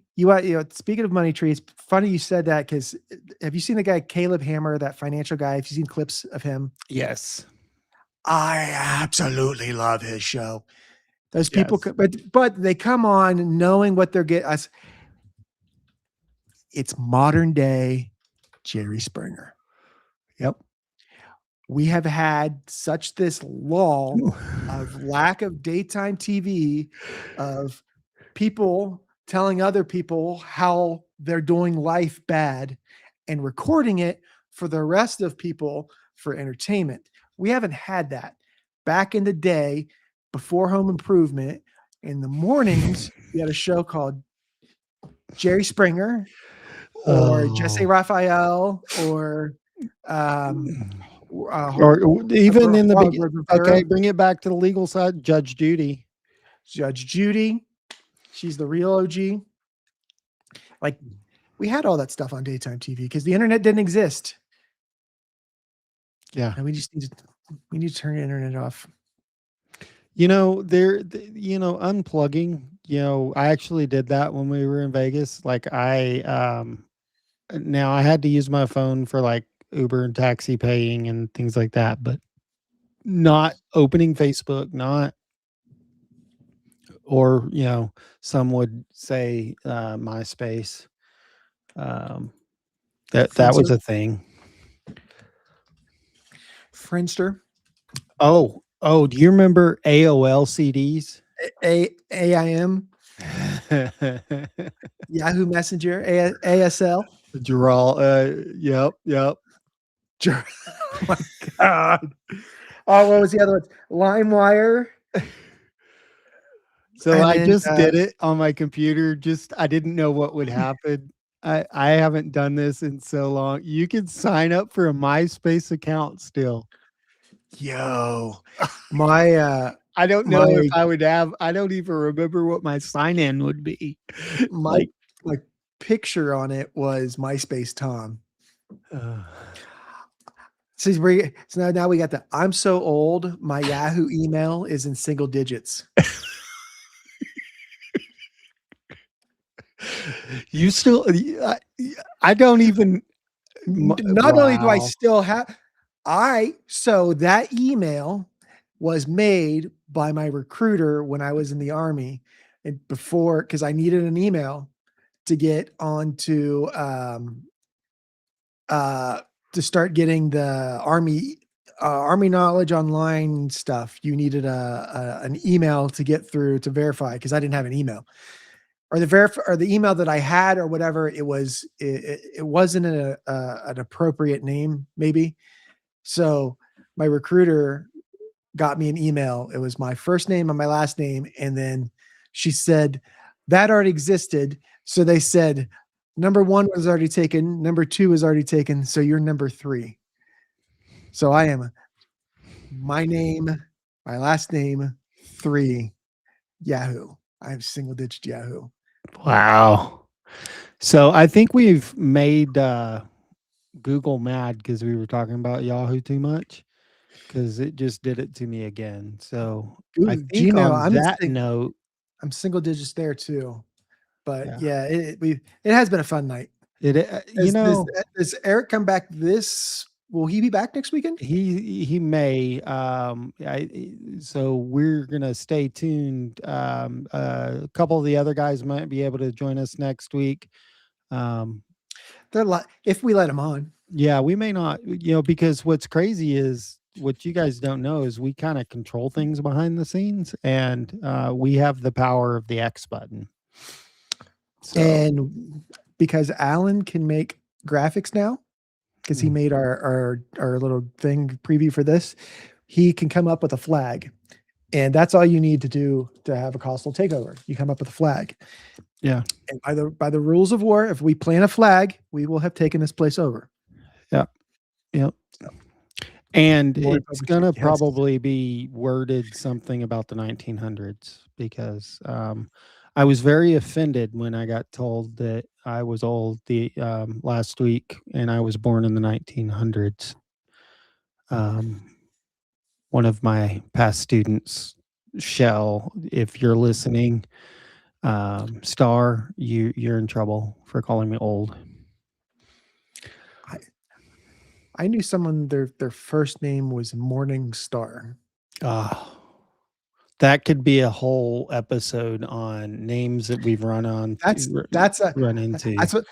So I don't want to give my wife's work out too much, but she's doing a thing and and some other thing that she has to interview and interact with some first responders. So because she knows that I was a police officer and she knows that, care deeply about the community. She doesn't want to be disrespectful. She wants to, if you're a police officer, do I call you officer? Do I call you deputy? I'm like, well, if you can't just call by their last name. Cause it's usually if you can get it off a uniform. And she goes, but some of them are really weird. I'm like, bingo. That's how you're getting in the door. Just come right out of the bat and call the elephant. Hey, you got a really cool name. How do you pronounce that one? I'm Josh. Nice to meet you.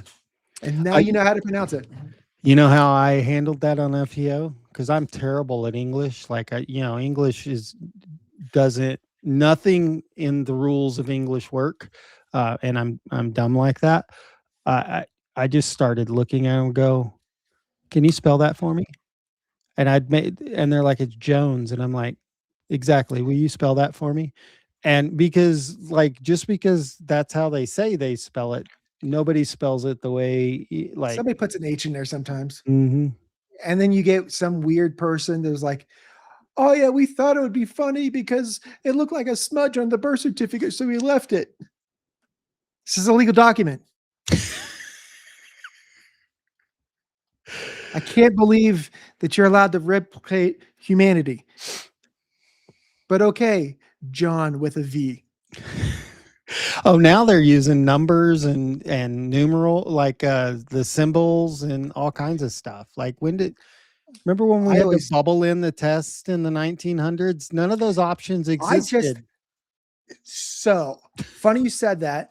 I just watched a documentary video thing on YouTube the other day about scantrons. Oh, That's there's a whole that's a whole weird like before the monopolies of the man, that was a thing because there was only like 2 or 3 people that made school books, and they went in there and said that their school book binders can only work for 3 years, so they legitimately engineered a glue so their backing of the binders oh, so for it the came books. apart. Yeah. So there was that, and then the other part of it, they were trying so before you got computers trying to say only my phone can work with my phone charger before Yeah. that was a thing, and then now we are like, oh hey, everyone uses USB-C.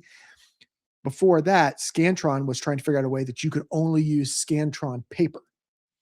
So they were trying to make their paper a specific thickness, and then they had a paper weight, specific weight, and then they were trying to because they were trying to make sure that they could rip schools off at the same time that you and me were trying to cheat on the test.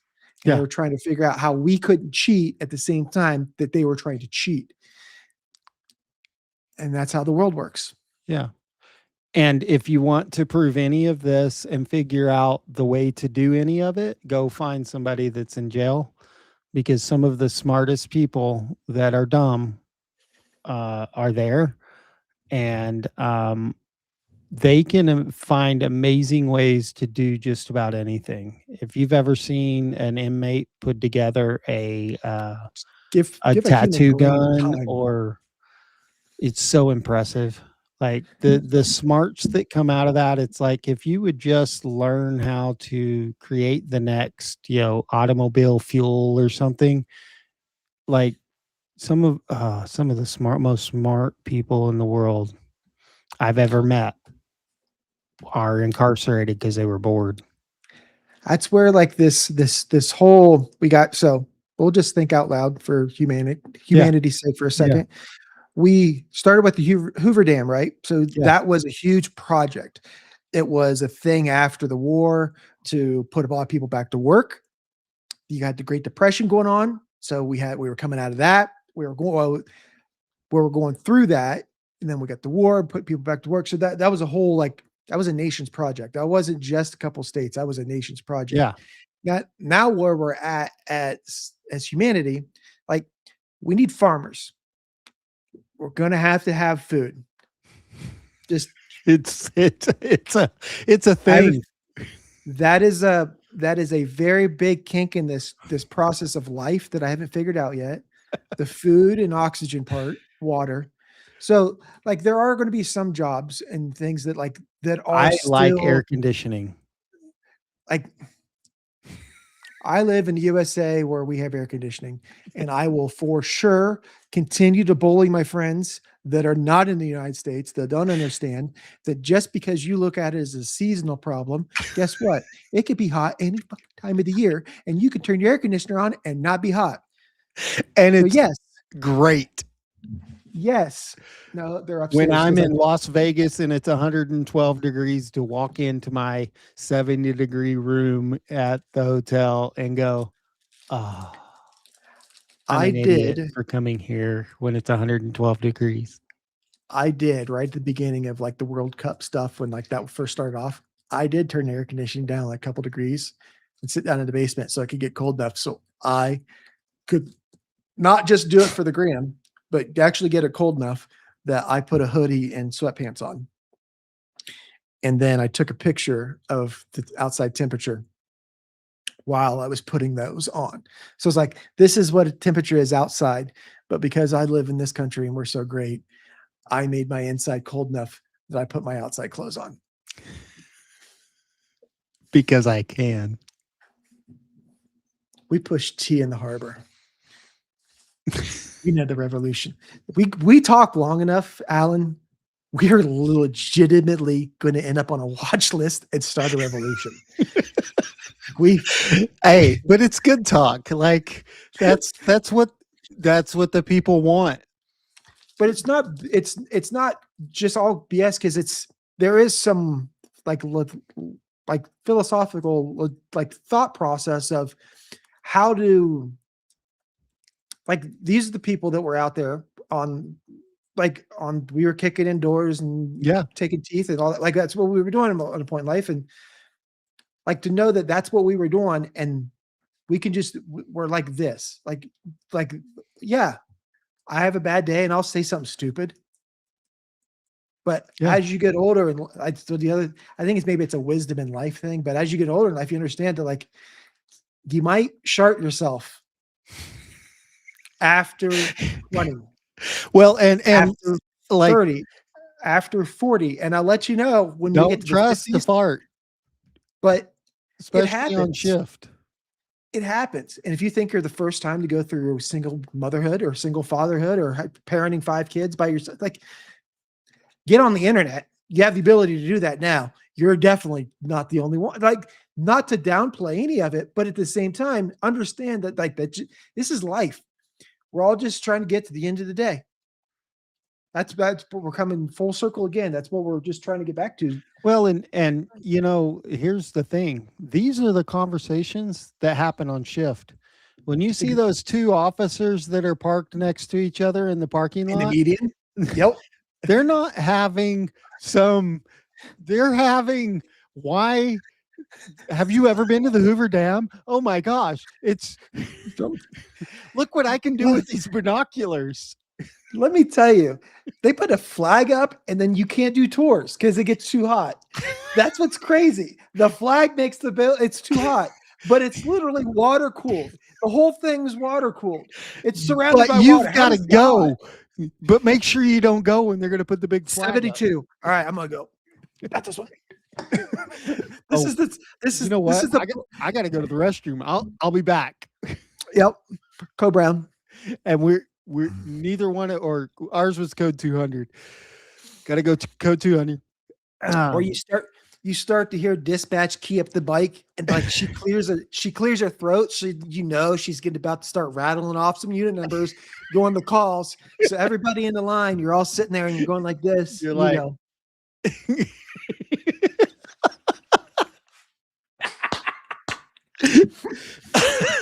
that, or you're joking with your boys, obviously, but you're sitting in the car and you pull your radio out, your portable, and you just turn the radio off and you make sure everybody sees you turn it off, so you know that you're trying to ignore the call.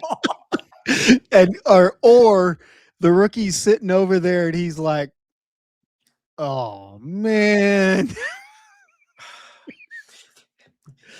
You get off at 7:00 and it's 5:58, right about 6. Okay, you know what's gonna happen. You've had 2 accidents this shift, and it's 4:45, and you're sitting there talking to your buds, and you're like, oh, I got to do this paperwork. I'm almost finished. And then you hear that key up, and you're like, son of a... So get some overtime today. There's number 3. It's come.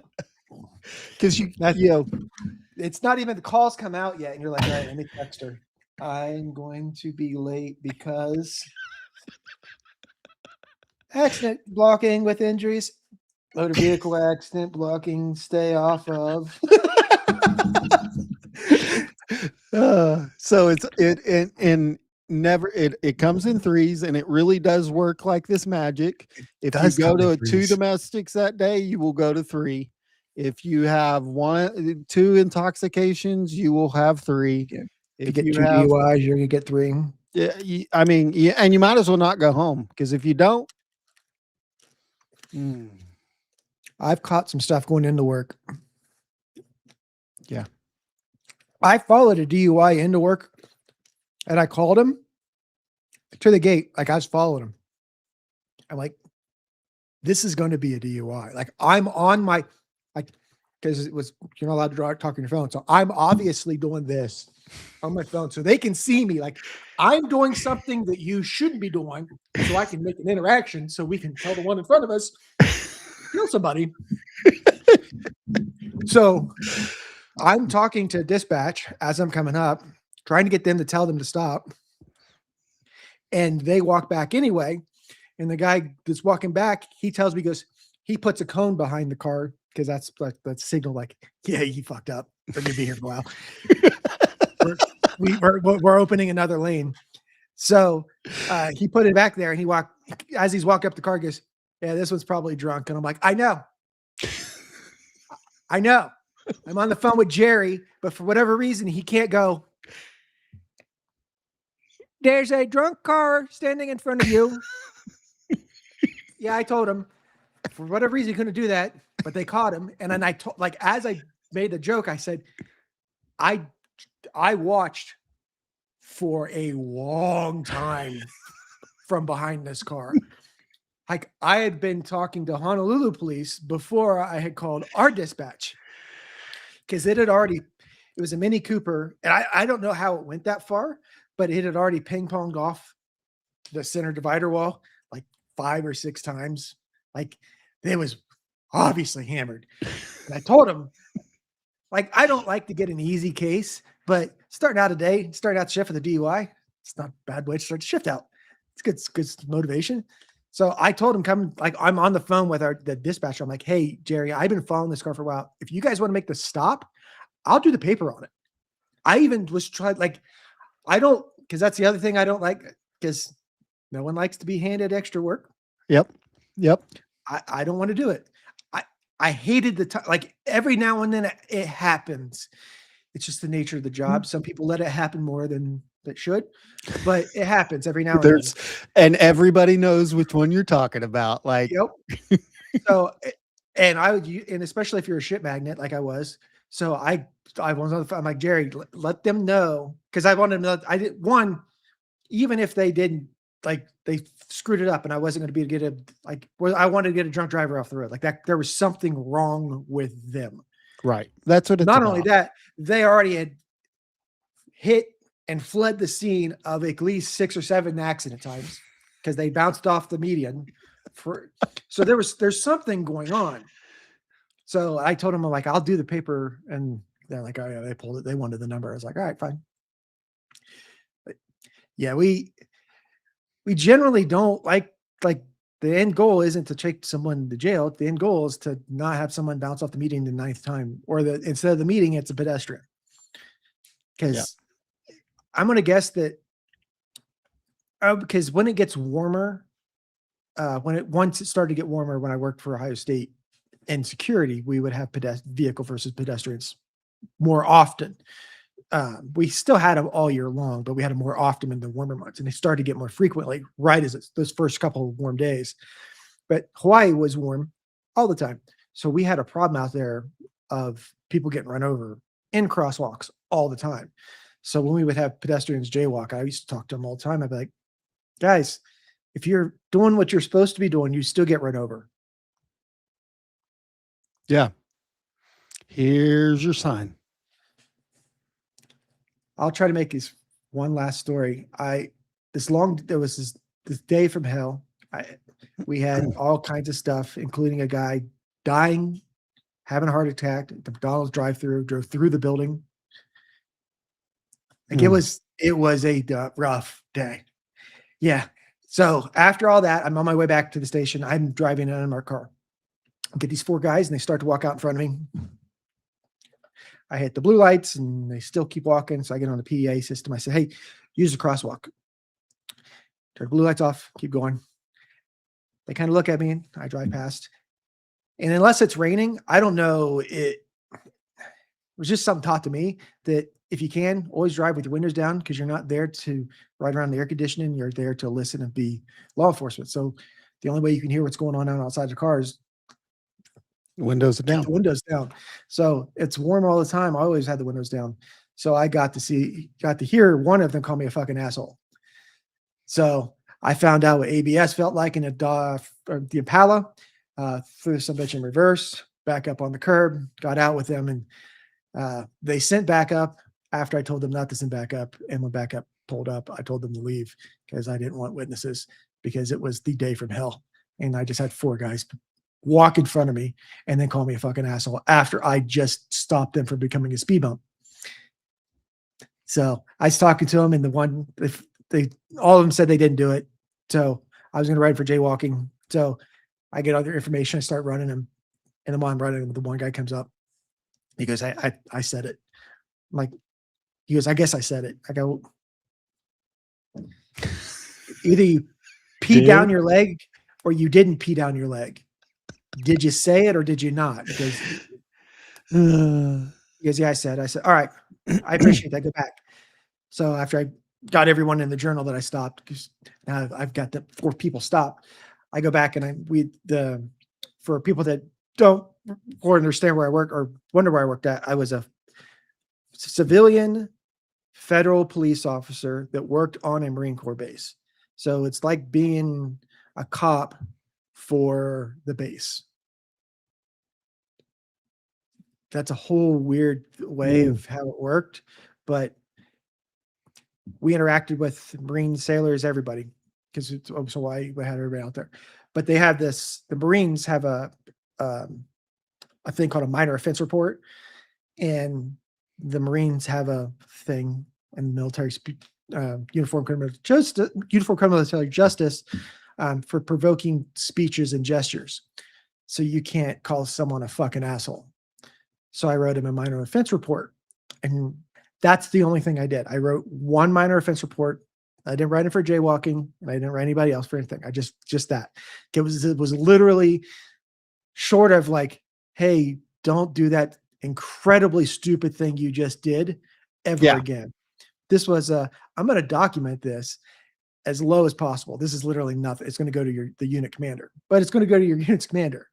Yeah, so he can have the conversation. It's like the principal. It's going to the principal's office. It's more of an older person trying to educate someone younger. I'm going to let them have the opportunity to explain to their boss why they felt it was necessary to tell the police that they were the fucking assholes. If they thought it had a good chuckle out of it, cool. Sometimes Marines will just be Marines. And we had that. But on that day, he got a minor offense report. And when I asked him for his signature, he goes, I don't know if I want to sign it. I go, why? He goes, well, I apologized.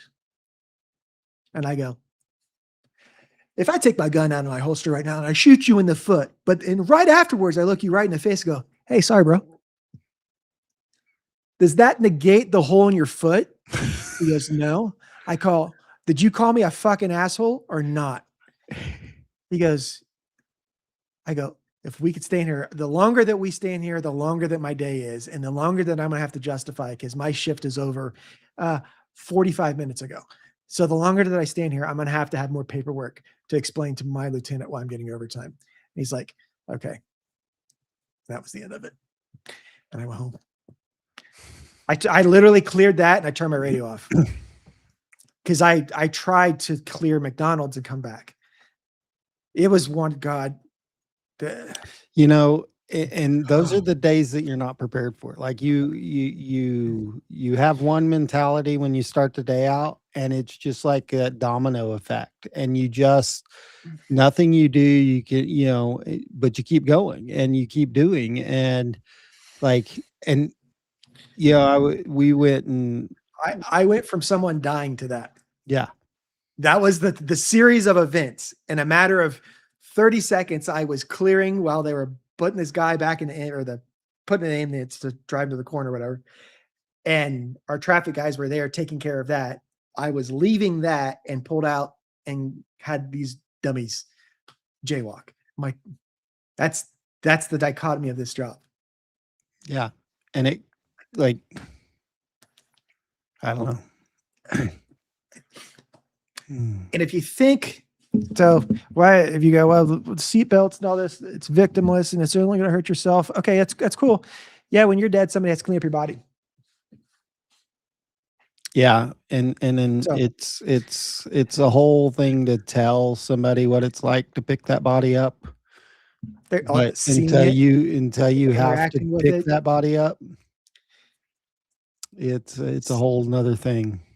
seeing it, smelling it, interacting with it. Like there's some things with this job you'll never unsee, or it's just there's some You things don't that are forget it. just will never, your first one, your last one, everyone in between. Like, Yep. yeah. Well, on that note, guys, it's been a really fun night, and appreciate it. We did Look forward. one review for 3 minutes. It was and fun. We did one review for 3 minutes, and your internet kicked out, and it lasted 3 hours and 40 minutes. It was not my internet, sir. I paid my bill. I'm telling you, it was because you talked about Yoohoo and Google didn't like it. I talked about it, but they punished you. Yeah, I don't know. You know, he's watching you. He's watching you. Not to get off topic so we can stop, but they do watch. The government does. I'm not even joking. not even. I have the complete podcast of another podcast, the entirety of the audio Of another and the podcast? video. And I have like the 2 minutes and 47 seconds or whatever that has magically been removed from YouTube, Spotify, Apple, Megaphone, everything. It's gone. Just that specific section. And I know exactly what we talked about too. The man in the hat gave us 250 red cards. I don't know. Of course the man would. On that note, told you everybody to hit watch it. subscribe, like, peeps. We enjoyed it. It'll be fun. We'll be here next week. If you have any questions, find us on the Discord. We're always lurking. Love you guys. Enjoyed it.